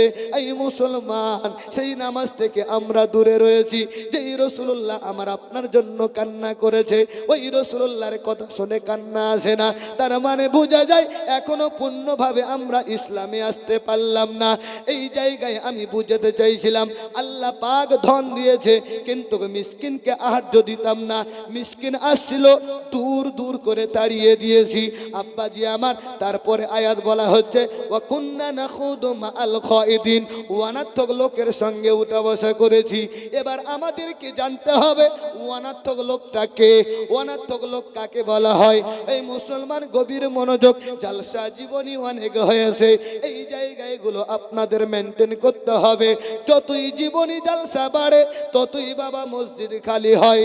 আমি আপনাদেরকে বলতে চাই জালসা জীবনী সব চলবে, সঙ্গে আল্লাহর ঘর মসজিদে ভরপুর হবে। বলুন ইনশাআল্লাহ। তো অনার্থক লোকটা কে? অনার্থক লোক হয়েছেন যিনি মদে ডুবে থাকেন তিনি। অনার্থক লোক হয়েছেন যিনি সুদের মধ্যে ডুবে থাকেন তিনি। অনার্থক লোক হয়েছেন যিনি লটারিতে ডুবে থাকেন তিনি। অনার্থক লোক হয়েছেন যিনি জেনার কাজে ডুবে থাকেন তিনি। অনার্থক লোক হয়েছেন যিনি গান বাজনায় ডুবে থাকেন তিনি। অনার্থক লোক হয়েছেন যিনি আমানতে খেয়ানত করেন তিনি। অনার্থক লোক হয়েছেন যিনি আপনার মিসকিনের মালকে বন্টন করে খায় ভক্ষণ করে খান রয়েছেন তিনি। বোঝা যায় মুসলমান এরা হচ্ছে অনার্থক লোক। আপনি পৃথিবীর জমিনে মৌলবীর সঙ্গে উঠা বসা করলেন না, নামাজির সঙ্গে উঠা বসা করলেন না, হাজির সঙ্গে উঠা বসা করলেন না, গাজীর সঙ্গে উঠা বসা করলেন না। যতদিন আল্লাহ হায়াত দিয়েছিল অনার্থক লোকের সঙ্গে উঠা বসা করলাম, অর্থাৎ মদখানেওয়ালার সঙ্গে উঠা বসা করেছি। শরাব আপনার বলা হয়েছে সুদখানেওয়ালার সঙ্গে উঠা বসা করেছি। যতদিন বেঁচেছি তাদের আমি সাপোর্ট দিয়েছি, যতদিন বেঁচেছি তাদের কথা শুনেছি। মৌলবীর কথা শুনলাম না, হাজির কথা শুনলাম না, নামাজির কথা শুনলাম না। পৃথিবীর মানুষেরা রে ফায়সালা আপনি করবেন। যদি আপনার মদখোরের সঙ্গে বন্ধুত্ব হয় তাহলে আপনার হাসর তার সঙ্গে হবে। হাদিসের মধ্যে পাওয়া যায় আলমার আমান আহাব্বা ইলাই, যার সাথে যার মোহাব্বত তার সাথে তার কিয়ামত। ফায়সালা আপনি করে নেবেন। আমি বলে দিলাম, শুধু পরিচয়টা করে দিলাম। অনার্থক লোকেরা আজ পৃথিবীর জমিনে গ্রামগঞ্জে সমাজে বাবা মদের হার বেড়েছে, সুদের হার বেড়েছে, লটারির হার বেড়েছে। কথা সত্য না মিথ্যা? সত্য না বাপ? হ্যাঁ। আর যদি মৌলবীর কথাই চলতো তাহলে লটারি গ্রামে থাকতো না, থাকতো? সুদ আসতো না, ঘুষ আসতো না। তাহলে বুঝা গেল মুসলমান এখনো পরিপূর্ণভাবে আসতে পারলাম না। আলমার আমান আহাব্বা ইলাই, যার সাথে যার মোহাব্বত তার সাথে তার কিয়ামত। ফার্সি কিতাবের রাইটার, ফার্সি কিতাবের কবি আল্লামা শেখ সাদি আলাইহি রহমা তিনি লিখতেছেন বাবা নিসবাতে সালিকুনা সালিতুরাত, নিসবাতে সালিকুনা সালিতুরাত, যে ভালোর সঙ্গে উঠা বসা করলে তোমার জীবনটা ভালো হবে, আর চোরের সঙ্গে উঠা বসা করলে তুমিও একদিন চুরি করবে। কথা বাস্তব আছে না নাই? একটা মানুষ যদি চোরের সঙ্গে উঠা বসা করে, ও যদিও চুরি না করে, ধারণা আসবে কেমন করে তালা খোলে, কেমন করে সিং খোড়ে, ও ধারণা আসবে। একটা বন্ধু আছে ও ডেলি দিন মদ্যপান করে, ও জীবনও খায় না, তবে ধারণা হবে একদিন দুই দিন চলতে ফিরতে ফিরতে গিলাসে খাতে লাগবে। গিলাসে না খেলে আঙ্গুলে একটু টেস্ট করে দেখবে, কেমন একটু দেখি, এক না একদিন কিন্তু খাবে। আমাদের ভাষায় বলা হয় সঙ্গদোষে লোহা ভাসে। জীবন যদি ভালো, আপনার বন্ধু যদি ভালো হয় জীবনটা ভালো হবে, আর বন্ধু যদি খারাপ হয় তোমার জীবন বরবাদ হয়ে যাবে। ওয়াকুন্না নাখুদু মাআল খায়দিন, পৃথিবীর জমিনে অনার্থক লোকের সঙ্গে উঠা বসা করেছি। মৌলবি ডেকেছিল যায়নি। আল্লামা শেখ সাদি আলী রহমা বলছেন তুমি যদি মৌলবীর সঙ্গে উঠা বসা করো তোমার কথাবার্তা চলাফেরা মৌলবীর মতন হয়ে যাবে। জোরে বলুন সুবহানাল্লাহ। ওয়া কুন্না নুকাযযিবু বিয়াউমিদ্দিন, কিয়ামতকে অস্বীকার করে চলতাম। আছে কি না এমন জিনিস? লোক আছে না নাই? আপনাদের এলাকায় হয়তো নাই, বিভিন্ন জায়গায় যাই তো অনেকজন অনেক রকম কথা বলে। আমার সাক্ষাতে এক নাস্তিকের মতো কথা, যা হোক শিলিগুড়ির সাইটে, যদিও উনি মুসলমান পরে স্বীকার করেছেন, তবে উনি 2 মিনিটের জন্য নাস্তিক সেজেছিল আমার সঙ্গে। কয় মিনিটের জন্য? 2 মিনিট। মৌলভী সাহেব, মুসলমান মানে মূর্খ জি, আর ইসলাম মানে হচ্ছে একদম মূর্খতা। এই কেমন কথা বলছেন এটা? এটা তো ভালো কথা নয়। বলছে কেন? মরে গেলে তো সব শেষ, নিয়ে সব তো পুঁতে দিয়ে আসছে মাটিতে, বুঝবেন? মরে যাওয়ার পর তো জানাজা করে পুঁতে দিয়ে চলে আসছে, নাকি বলেন? কবরে কি হচ্ছে না হচ্ছে কেউ দেখতে পাচ্ছে? পাচ্ছে জি? পাচ্ছে না। তো নাস্তিক বলতে চাইছে মানুষ মরলে সব শেষ, কি হবে? আর কিচ্ছু হবে না। কিচ্ছু হবে না মানে আমি একটাই কথা বললাম, বেটা মরে দেখ ঠোকনটা পড়বে ভালো করে, খালি মরে খালি যা কবরে। সিরিয়ার বাদশার একটা কথা তুলে ধরলো। এই যে নাস্তিকরা কত বড় খারাপ, দল তো অনেক রকম রয়েছে বাপ, তার মধ্যে একটা দল আছে নাস্তিক দল। যেই নাস্তিকরা আমার আল্লাহর উপরেও কিন্তু কথা বলতে ছাড়েনি, আমার রসুলের উপরেও তো কথা বলেছে। তারা নাস্তিক, মানে তাদের বিশ্বাস বলে কিছু নাই। তারা বলে মরার পরে কি হবে দেখা যাবে, এই কিয়ামত হবে, এটাকে অস্বীকার করবে, কিচ্ছু হবে না, মরে গেলে সব শেষ হয়ে যাবে। না বাপ না, বুখারী হাদিস, মরে যাওয়ার পরে তোমার কবরে মুনকার নাকির আসবে, তোমাকে সওয়াল জবাব করবে, কবরে আযাব হবে। এটা মানেন তো বাবা? এটা মানেন তো? কে কে মানেন হাত দেখান না। কবরে আযাব হবে, এটা আমরা মানি। কিয়ামত হবে, মানি না? মানি। তো ওই কিয়ামতে আদম আলাইহিস সালাম থেকে নিয়ে ঈসা রুহুল্লাহ পর্যন্ত কওমের যত লোকেরা, যত নবীরা, সবাই সেদিন শ্রোতা হবে। প্রধান বক্তা আমার রাসূলুল্লাহ হবে। জোরে বলি সুবহানাল্লাহ। প্রধান বক্তা আমার রাসূলুল্লাহ হবে। তো নাস্তিকদের যে কথাবার্তা, মাত্র 2 মিনিট একটু বুঝিয়ে দেই। ওয়াকুন্না নাখুদু মাআল খায়দিন ওয়াকুন্না নুকাজ্জিবু বিয়াউমিদ্দিন, কিয়ামতকে অস্বীকার করে চলতাম। আব্বাজি আমার, চলুন এই জায়গায় বলে দিচ্ছি আপনাকে। এই সিরিয়ার জমিনে মুসলমান একজন বাদশা ছিলেন। তিনি আজকে আপনাদের রায়পাড়াতে এত সুন্দর একটা প্যান্ডেল সাজিয়েছেন। বক্তারা আসবে, বক্তব্য দিবে, তাই কি না? বক্তারা আসলে বক্তব্য দিবে, তাই তো? এই জন্য এত সুন্দর একটা প্যান্ডেল সাজিয়েছেন। তো সিরিয়ার জমিনে মুসলমান বাদশাহ সুন্দর করে একটা প্যান্ডেল সাজিয়েছিলেন বাবা। আর ওই প্যান্ডেলে শুধু মুসলমানেরা বক্তব্য দিয়ে তাই না, ওই প্যান্ডেলে হিন্দুরা ছিল, জৈনরা ছিল, খ্রিস্টানরা ছিল, বৌদ্ধরা ছিল। বৌদ্ধরা তাদের ধর্ম প্রচার করে, খ্রিস্টানরা তাদের ধর্ম প্রচার করে, আপনার হিন্দুরা তাদের ধর্ম প্রচার করে, মুসলমানেরা শরীয়তের বক্তব্য রাখে, কোরআনের উপরে বক্তব্য রাখে। বিরাদার মিল্লাত ইসলামিয়া ওই জায়গাতে বাদশাহ সবাইকে দাওয়াত করলো, কিন্তু একটা দল নাস্তিক একে করিনি। কারণ তো এ তো নাস্তিক, এ তো কিছুই বিশ্বাস করে না। তো চতুর্দিকে ঘেরাও করা আছে। তো নাস্তিক এসে দাঁড়িয়ে গেছে, ওই কি হচ্ছে এখানে? বলছে জালসা হচ্ছে, জালসা। সব বক্তব্য দিচ্ছে, একের পর এক সেমিনার চলছে। তো তাই যদি হয়, আমিও তো একটা মানুষ, তোমাদের বাদশা কেন এটা ভুল করলো, আমাকে কেন দাওয়াত দিল না? বাদশার কাছে খবর দিত, আমি কথা বলবো। বাদশার কাছে খবর দেওয়া হলো। বাদশা বলছে ঠিক আছে, ভিতরে নিয়ে আসো। ভিতরে নিয়ে আসা হলো। ওই নাস্তিক প্রশ্ন করেছিল, বাদশা আমি আজকে আপনার কাছে এসেছি, সবাই সব ধর্মের প্রচার করে, আমি একজন নাস্তিক, আমি আমার ধর্ম প্রচার করব, আমি আমার কথা বলবো। তবে আমি নাস্তিক হয়ে আপনাদের মৌলভী সাহেবদেরকে আমি 3টা প্রশ্ন করব, যদি কেউ উত্তর দিয়ে দিতে পারে আমি নাস্তিক থাকবো না, মুসলমান হয়ে যাব। মুসলমান হয়ে যাও, দাও বক্তব্য দাও।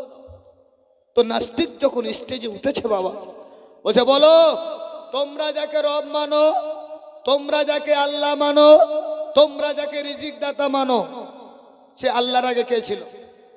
কে ছিল গো? জানা আছে কারো?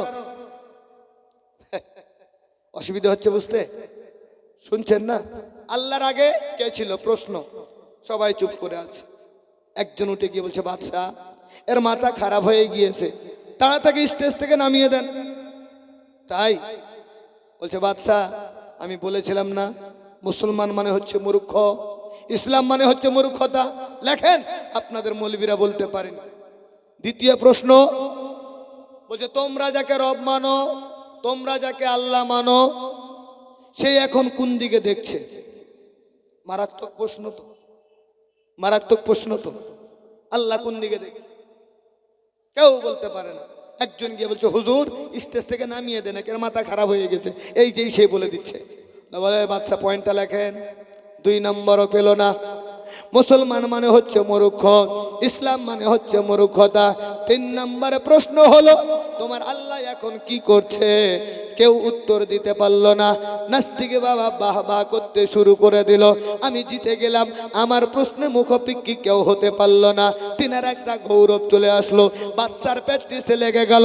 মুসলমান বাদশাহ তিনি ভাবতেছেন এত বড় একটা সেমিনার চলছে, সবাই সব জায়গায় এসেছে, আজ মুসলমানকে মূর্খ বলে দিল, মুসলমানকে মূর্খ বলে দিল, ইসলাম মানে হচ্ছে মূর্খতা বলে দিল। আমি বাদশাহ ছেড়ে কথা বলবো না, তুমি আমার বাড়িতে থাকবে।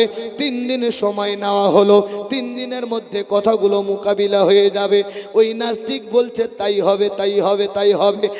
আয় মুসলমান একটা উজির গিয়ে বলতেছে, হুজুর এরা তো কেউ উত্তর দিতে পারলো না। তবে আমি বলতে চাইছি, আপনার ইরাকে থেকে একজন সিরিয়াতে আসতো, কাপড় নিয়ে আসতো, তিনার কাছে মানুষেরা ঘিরে বসতো, ওই জায়গায় প্রশ্ন করলে সুন্দর করে বুঝিয়ে দিত। ওগো হুজুর আপনি যদি অনুমতি দেন, ওকে আমরা একটু ব্যবস্থা করে দেখব। বাদশা বলছে দেখব কি, দেরি নয়, খুব তাড়াতাড়ি করে চলে যাও। আয় মুসলমান, তিনার নাম ছিল নোমান বিন সাবিত, তিনার নাম ছিল নোমান বিন সাবিত। আপনারা বলা হয়েছে ইরাকের সরজমিনে ছিলেন বাবা। এমন অবস্থায় সিরিয়া থেকে পালকি নিয়ে উজিররা সবাই চলে গেল। দরজার কাছে গিয়ে ঠক ঠক করে আওয়াজ দেয়। একবার আওয়াজ দিল, দরজা খুলল না। 2 বার ঠক করে আওয়াজ দিল, দরজা খুলল না। 3 বারের বেলায় যখন একটা উজির সালাম দিয়েছে, ইমামে আজম আবু হানিফা ওই সালামের জবাব দিয়ে সঙ্গে সঙ্গে দরজা খুলে দিয়েছে। প্রথম 2 বার কেন আওয়াজ দিয়েছিল, আওয়াজ দেওয়ার পরে দরজা খুলল না। উজিররা প্রশ্ন করলো, হুজুর 2 বার ঠক ঠক করে আওয়াজ দিলাম, দরজা খুললেন না যে? ইমামে আজম আবু হানিফা শিক্ষা দিচ্ছে, শোনো, আমি কি করে বুঝবো যে আমার দরবারে মুসলিম এসেছে না মুশরিক এসেছে? আমার বাড়িতে মুশরিক এসেছে না মুসলমান এসেছে? আমি তো জানি রসুলের আদর্শ, কোনো মুমিন যদি কোনো মুমিনের দরজার কাছে যায় তো এর ফার্স্ট সালাম দেবে। কি দেবে? সালাম দেবে। কিন্তু আমরা সালাম দেই বা সালাম রেখেছি না? কি রেখেছি? লামুক আছি নাকি, হ্যাঁ দরজা লান মারে দিলাম, তাই না? জিন জিন ঢক ঢক ঢক ঢক করলাম। আর এখন তো বাবা আপডেট জামানা, ডিজিটাল যুগ। শ্বশুরে দিচ্ছে মোটর সাইকেল, বিবিএ বলছে টাটা, আর স্বামীয়ে বলছে টাটা, আর ম্যান রোডে লেগেছে গাড়ির ঝাঁটা। বাস্তব ডিজিটাল চলছে এখন। তাহলে সালাম দেওয়া কার আদেশ, কার আদর্শ? আমার রাসূলুল্লাহ সাল্লাল্লাহু আলাইহি ওয়াসাল্লাম। ঠক ঠক করে খুললেন না, ঠক ঠক করে আওয়াজ দিলেন, দরজা খুললেন না। পৃথিবীর মানুষেরা রে, ইমামে আজম বিসমিল্লাতে পরীক্ষা দিয়ে দিলেন, বিসমিল্লাতে শিখিয়ে দিলেন, শোনো তোমরা ভুল করেছো। কারণ আমার রাসূলুল্লাহর আদেশ রয়েছে, রাসূলুল্লাহর এখলাকের মধ্যে রয়েছে, যদি কোনো মুমিন কোনো মুমিনের বাড়িতে যায়, কোনো মুসলমান কোনো মুসলমানের বাড়িতে যায়, দরজা ঠক ঠক করবে না, দরজায় লাথি দেবে না, এর ফার্স্ট আগে সালাম দেবে। সালামের মানে সবাই জানি, আসসালামু আলাইকুম ওয়া রাহমাতুল্লাহ, তোমার উপর আল্লাহর রহমত বর্ষণ হোক। ওয়া আলাইকুম আসসালাম, তোমার উপর আল্লাহর রহমত বর্ষণ হোক। একে অপরের দোয়া রাসূলুল্লাহ শিখিয়ে দিলেন, কিন্তু আমরা নবীর উম্মত হয়ে টাটা চালু করে দিয়েছি, হাই হাই চালু করে দিয়েছি, বাই বাই চালু করে দিয়েছি। বুঝে নিতে হবে পরিপূর্ণ এখনো আমরা ইসলামে আসতে পারিনি। চলুন মুসলমান, ইমামে আজম আবু হানিফা তিনি বলতেছেন, বলো খবর কি? বলে তোমরা কোথা থেকে এসেছো? উজিররা ডাক দিয়ে বলতেছেন, হুজুর আমরা এসেছি সিরিয়ার জমিন থেকে, অনেক বড় একটা সমস্যা দেখা দিয়েছে। কি হয়েছে বলো? বলে একটা নাস্তিক প্রশ্ন করেছে, এই 3টা প্রশ্নের কেউ উত্তর দিতে পারেনি। বলে কি প্রশ্ন করেছে? বলে প্রশ্ন করেছে, যাকে তোমরা রব মানো, যাকে তোমরা আল্লাহ মানো, যাকে তোমরা রিজিক দাতা মানো, সে আল্লাহর আগে কে ছিল? হুজুর কেউ উত্তর দিতে পারেনি। দ্বিতীয় প্রশ্ন কি করেছিল? বলে তোমার আল্লাহ কোন দিকে দেখছে? তারা কেউ উত্তর দিতে পারেনি। তৃতীয় প্রশ্ন করেছিল, তোমার আল্লাহ এখন কি করছে? কেউ উত্তর দিতে পারেনি। এই 3টা কথা শোনার পরে ইমামে আজম আবু হানিফা, যাকে আমরা মহব্বত করি, যাকে আমরা ভালোবাসি, যার মাসলার উপরে আমরা চলি, তিনি বাবা মুস্কি মেরে হেসে দিয়েছে। তিনি মুস্কি মেরে হেসে দিয়েছে। উজিররা বলছে, হুজুর মুস্কি মেরে হাসলেন? বলছে এটা কোনো ব্যাপার হলো নাকি? এটা কোনো ব্যাপার নাই। বলছে তাই? পালকিতে ওঠেন তাড়াতাড়ি, পালকি তো রেডি। আমি মাওলানা নজরুল, এখন যদি খালি মমতা দিদি আমাকে ডাক দিয়ে বলে যাতরে মৌলানা নজরুলকে উঠিয়ে নিয়ে তার হেলিকপ্টার যদি ঘরে এখানে জালসা করবো না, ভাগবো ভাগবো না? আরে বাপরে, দিদি ডেকেছে আমাকে, জালসা থা, আগে দিদিকে ডেকেছে, দেখা করে আসি আগে। এটা একটা আনন্দ। ইমামে আজম আবু হানিফা তিনাকে বাবা পালকিতে উঠাতে, পালকিতে নিয়ে যাবে, সঙ্গে সঙ্গে ইমামে আজম আবু হানিফা বলছে শোনো, আমার যেটা শর্ত সেটা আগে মেনে নাও। বলে কি শর্ত? বলে 1 নম্বর শর্ত হলো আমি অতক্ষণ পর্যন্ত পালকিতে উঠবো না যতক্ষণ পর্যন্ত আমি আমার মায়ের কাছ থেকে পারমিশন না নেব। জোরে বলি সুবহানাল্লাহ। হ্যাঁ, এটা মুরব্বী বাবার আওয়াজ যদি সুবহানাল্লাহ জোরে হয় তো আপনাদের আওয়াজ কম হবে। জোরে বলেন সুবহানাল্লাহ। হ্যাঁ, একটু ঘুমটা ভাঙবে বিরাদার মিল্লাত ইসলামিয়া।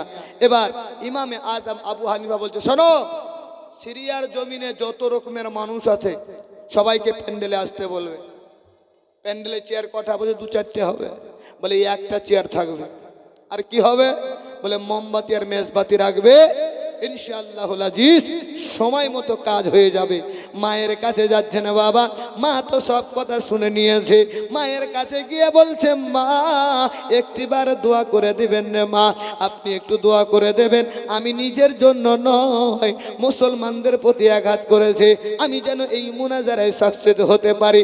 এখান থেকেও যুবকের শিক্ষা রয়েছে। যুবকরা পৃথিবীর জমিনে যাদের মা বেঁচে থাকবে, এই মাকে তুমি কষ্ট দিয়ে আগে বাড়তে পারবে না, এই মায়ের চোখে জল ঝরিয়ে তুমি আগে বাড়তে পারবে না।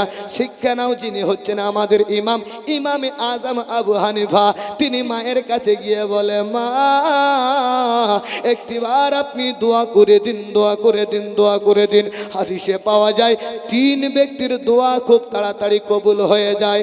1 নম্বর মায়ের দোয়া, 2 নম্বর মাজলুমের দোয়া, 3 নম্বর মুসাফিরের দোয়া। পৃথিবীর যুবকরা, রায়পুরের মুসলমানেরা, তুমি তোমার মাকে যদি খুশি করতে পারো, তোমার মা রাজি তো আল্লাহ রাজি। তোমার মা রাজি হলে তুমি দৌলতমান হয়ে যাবে, তোমার মা রাজি হলে তুমি আলিম হয়ে যাবে, তোমার মা রাজি হলে তুমি বাগে বাড়তে পারবে। অর্থাৎ তোমার মায়ের মনটা যদি খুশি থাকে সব জায়গায় তুমি পাস করে নেবে। ইমাম আজম আবু হানিফা রহমাতুল্লাহ আলাইহি তিনি বলতেছেন মাকে, মা আঁচল পাতিয়ে হাত উঠিয়ে আল্লাহর কাছে দোয়া করেছেন, আল্লাহ দোয়া কবুল করেছে। ইমামে আজম চলতে শুরু করেছে বাবা। এমনই অবস্থায় আবার ওই জায়গায় লোকেদের জামাত হয়েছে, সবাই প্যান্ডেলে এসেছে। ওই জায়গায় ওই নাস্তিক গিয়ে বাবা চেয়ারে বসে আছে। 1, 2 নয় 30 মিনিট 40 মিনিট পার হতে লাগলো। ইমামে আজম আবু হানিফা রহমাতুল্লাহ আলাইহি জাননি। নাস্তিক বলতেছে এতগুলো মৌলবি জবাব দিতে পারলো না, আমার কাছে একটা তো কোনো ব্যাপার নয়, চুনাপুটির মতো হারিয়ে দেব। তিনি বাবা আনন্দ হয়ে গর্ব করে চেয়ারের মধ্যে বসা। বাদশাকে ডাক দিয়ে বলছে বাদশা রে, ও গো বাদশা, অনেকটা টাইম হয়ে গেল, আর মুনাজারা হবে না, হবে না, হবে না। বলে কেন? বলে যে মোকাবিলা করবে সে কিন্তু এখনো আসলো না। সঙ্গে সঙ্গে বাবা প্যান্ডেলে ঢুকে ইমামে আজম আবু হানিফা রহমাতুল্লাহ আলাইহি তিনি বাবা সালাম দিয়ে দিয়েছেন। আর যেমনি সালাম দিয়েছেন সবাই তাকিয়ে দেখেছেন। বলে কে কে কে তোমাদের মধ্যে কে প্রশ্ন করবে? চেয়ারে বসা নাস্তিক, ওই নাস্তিক বলছে আই এম, আমি করব। তো আপনি করবেন? তো আপনি করার আগে আমার একটা কথা উত্তর দিন তো। বলে কি? বলে প্রশ্ন যারা করে তারা চেয়ারে থাকে না নিচে থাকে? কোথায় থাকে গো? নিচে থাকে। উত্তরদাতা চেয়ারে থাকে। তো ওই নাস্তিক বলছে যারা উত্তর দেয় তারা চেয়ারে থাকে, যারা প্রশ্ন করে তারা নিচে। তো বসে আছিস কেন? নাম। ইমামে আজম বলছে বসে আছিস কেন? নাম, তাড়াতাড়ি নাম। নেমে গেল, বিসমিল্লাহ পাস। নেমে যাওয়ার পরে এবার বলছে বলো প্রশ্ন কি? বলে তোমরা যাকে রব মানো, তোমরা যাকে আল্লাহ মানো, তোমরা যাকে রিজিক দাতা মানো, সে আল্লাহর আগে কে ছিল? বলছে ও লেখাপড়া জানো? বলে জানি। বলে গণ, নামতা পড়ো। 1 2 3 4 5 6 7 8 9 10। বল চুপ করো। 10 থেকে এদিকে 10 9 8 7 6 5 4 3 2 1। নাস্তিক বন্ধ হয়ে গেছে। ইমামে আজম যায় 1 থেকে 10 পর্যন্ত বলতে বলেছি, ওই জায়গায় আমি থামতে বলেছি, 10-এর এই দিকে তো আমি থামতে বলিনি। কোন বলছি 1-এর আগে তো কোনো সংখ্যাই পাচ্ছি না। বলে কেন পাবি না, তুই তো হাই কোয়ালিটির শিক্ষিত, দেখ না খুঁজে খাজে কোথাও আছে নাকি। বলছে একটাও সংখ্যা নাই, 1-এর আগে এই দিকে কোনো সংখ্যা পাওয়া যায় না। ইমামে আজম আবু হানিফা বলছেন নাস্তিক শোনো, যেমন 1-এর আগে কোনো সংখ্যা খুঁজে পাওয়া যায় না, ঠিক তেমনি ভাবে কুল হুয়াল্লাহু আহাদ, এক আল্লাহর আগে কোনো আল্লাহ পাওয়া যায় না। জোরে বলো সুবহানাল্লাহ। এক আল্লাহর আগে কোনো আল্লাহ পাওয়া যায় না।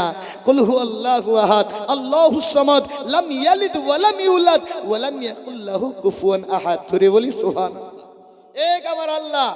নাস্তিক তো এবার বুঝে নিল, বাবারে কার পাল্লায় পড়েছি এবার।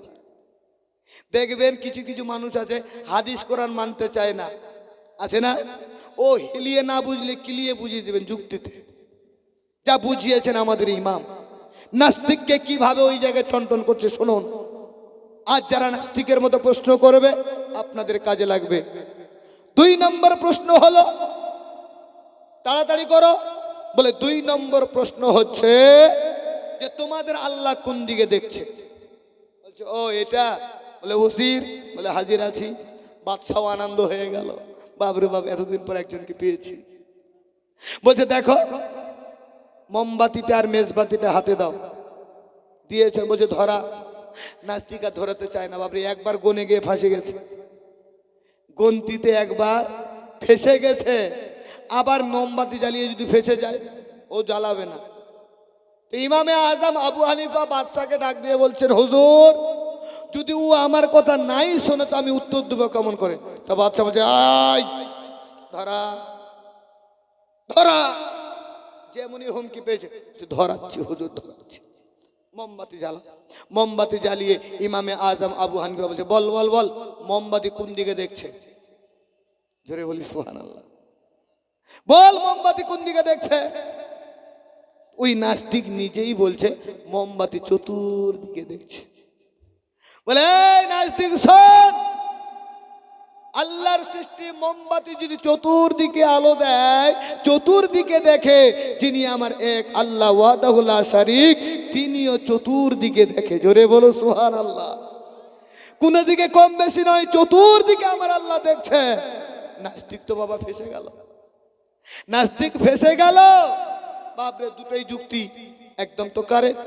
মোমবাতি তো সব দিকে দেখছে, আর যদি সব দিকে না দেখে তো কাটা দলিল দে, কেমন করে কোন দিকে দেখছে? তো শিকার খেয়ে নিয়েছে। 3 নম্বর প্রশ্নটা বল, তাড়াতাড়ি বল, সময় হাতে খুব কম। 3 নম্বর প্রশ্নটা বলতে হবে।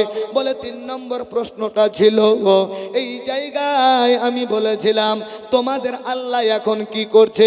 ইমামে আজম আবু হানিফা রহমাতুল্লাহ আলাইহি বলতেছে এই যে তুই এতক্ষণ ধরে বুঝতে পারলি না, আমার আল্লাহ পাক এটাই করেছে। একটু আগে তুই চেয়ারে ছিলি, এখন তুই নিচে, আমি এখন চেয়ারে, আমার আল্লাহ পাক এই কাজটাই করতেছে। জোরে বলি সুবহানাল্লাহ। 3টে প্রশ্ন উত্তর হয়ে গেল। যে বুঝতে পারলি না, তুই চেয়ারে ছিলি, চেয়ার থেকে নিচে গেলি, আর আমি নিচে ছিলাম, আমি চেয়ারে গিয়ে বসলাম, আমার আল্লাহ এই কাজটাই করতেছে। জিতল মুসলমান, জিতল মুসলমানের জয় হলো। তবে নাস্তিকরা যারা এই ধরনের কথাবার্তা বলে তাদেরকে হিলিয়ে নয় কিলিয়ে বুঝাবেন। হাদিস কোরআন যতই দলিল দেন না কেন তারা মানার নয়, তারা মানবে না। মানবে কেন? সুম্মুম বুকমুম উময়ুম ফাহুম লা ইয়ারজুন। জোরে বলি সুবহানাল্লাহ। একবার মোহাব্বতে দরুদ পড়ি, আল্লাহুম্মা সাল্লি আলা, জোরে।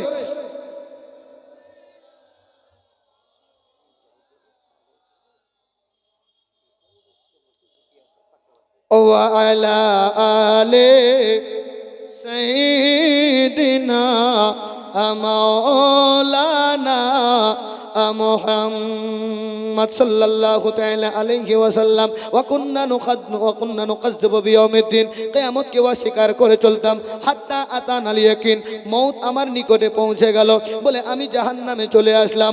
ও রায়পুরের মুসলমানেরা, ও আমার সোনামানিকেরা, পর্দার আড়ালের মা বোনেরা, সবাই আমরা এসেছি বাবা। আজকে বক্তারা কিছু দেবে, আমরা মনের মধ্যে কিছু ভরে নেব, আর ভরাটা আখিরাতের জন্য হবে। দুনিয়ার জমিনে অনেক বক্তব্য, অনেক ওয়াজ হয়, অনেক জালসা হয়, কিন্তু গো বাবা দান দিয়ে শুনি, বাম কান দিয়ে বের করে দেই। তবে খুলুসিয়াতের নিয়তে আমি কয়েকটি কথা বলে দিলাম। আপনারা জালসা শুনছেন, জীবনী শুনছেন, নিজের দিলকে নরম করে রসুলের মহব্বতে পড়ে আল্লাহর ঘরকে আবাদ করবেন। নিশ্চয়ই কাল কিয়ামতের ময়দানে আমাকে আপনাকে আল্লাহ পাক জান্নাতে ভরে দেবে। মরণ কখন কার আসবে বলা যাবে না। ঈদগাহটাতে নামাজ হয়, হয় না ভাই?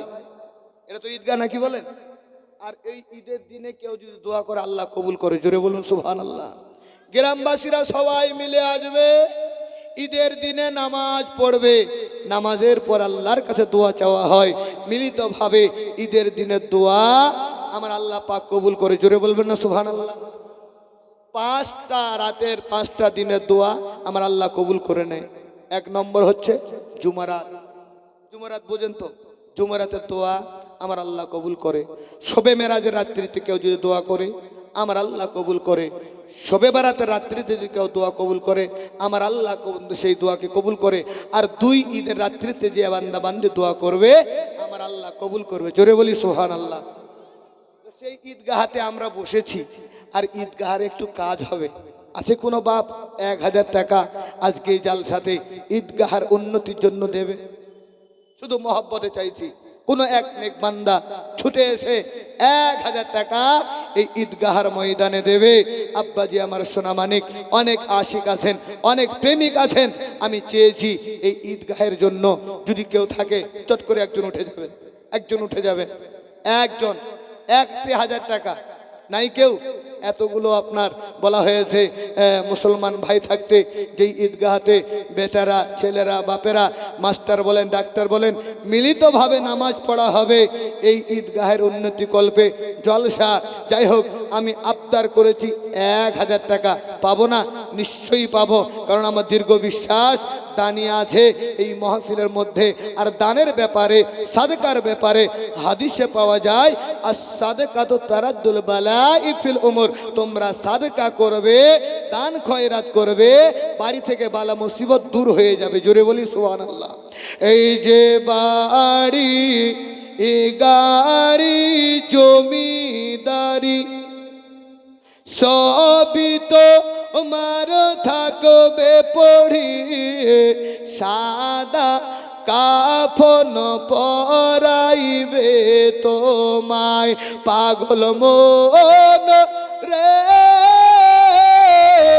দম ফুরাইলে কে হইবে আপন, জোরে বলি সুবহানাল্লাহ। কেউ আপন হবে বাপ? কেউ তো হবে না। অনেক টাকাওয়ালা পয়সাওয়ালা আছেন, 1000 টাকা হবে না? নিশ্চয়ই কোন আল্লাহর বান্দা হবে। 2টা ছন্দ পড়বো, একটু ঈদগাহের জন্য চেয়েছি। মুসাফির মানুষ, অনেক দূর থেকে এসেছি বাপ। সকাল 8:30টায় চেপেছি, এখানে 7টা 7:30টায় পৌঁছেছি। কত দূর রাস্তা, আমি আপনাদের জন্য এসেছি, আল্লাহ পাক আনিয়েছেন, তাই মুসাফির হিসাবে আমি দোয়া করব। আপনি দিলেন কি নাম আপনার? আচ্ছা, রজব আলী মোল্লা আব্বার নামে আর বহিনের নামে 500 টাকা দান করেছেন, আল্লাহ পাক কবুল করুক, জোরে বলুন আমিন। আর হবে না, একটু চট করে আসবেন, বাংলাদেশি বক্তা আসবে, মনোমুগ্ধ ওয়াজ আপনাদেরকে শোনাবে। একজন ওখানে দাঁড়িয়ে যান, হুজুর একজন ওখানে দাঁড়িয়ে যান, গেট পার হয়ে তো আসতে পারবে না।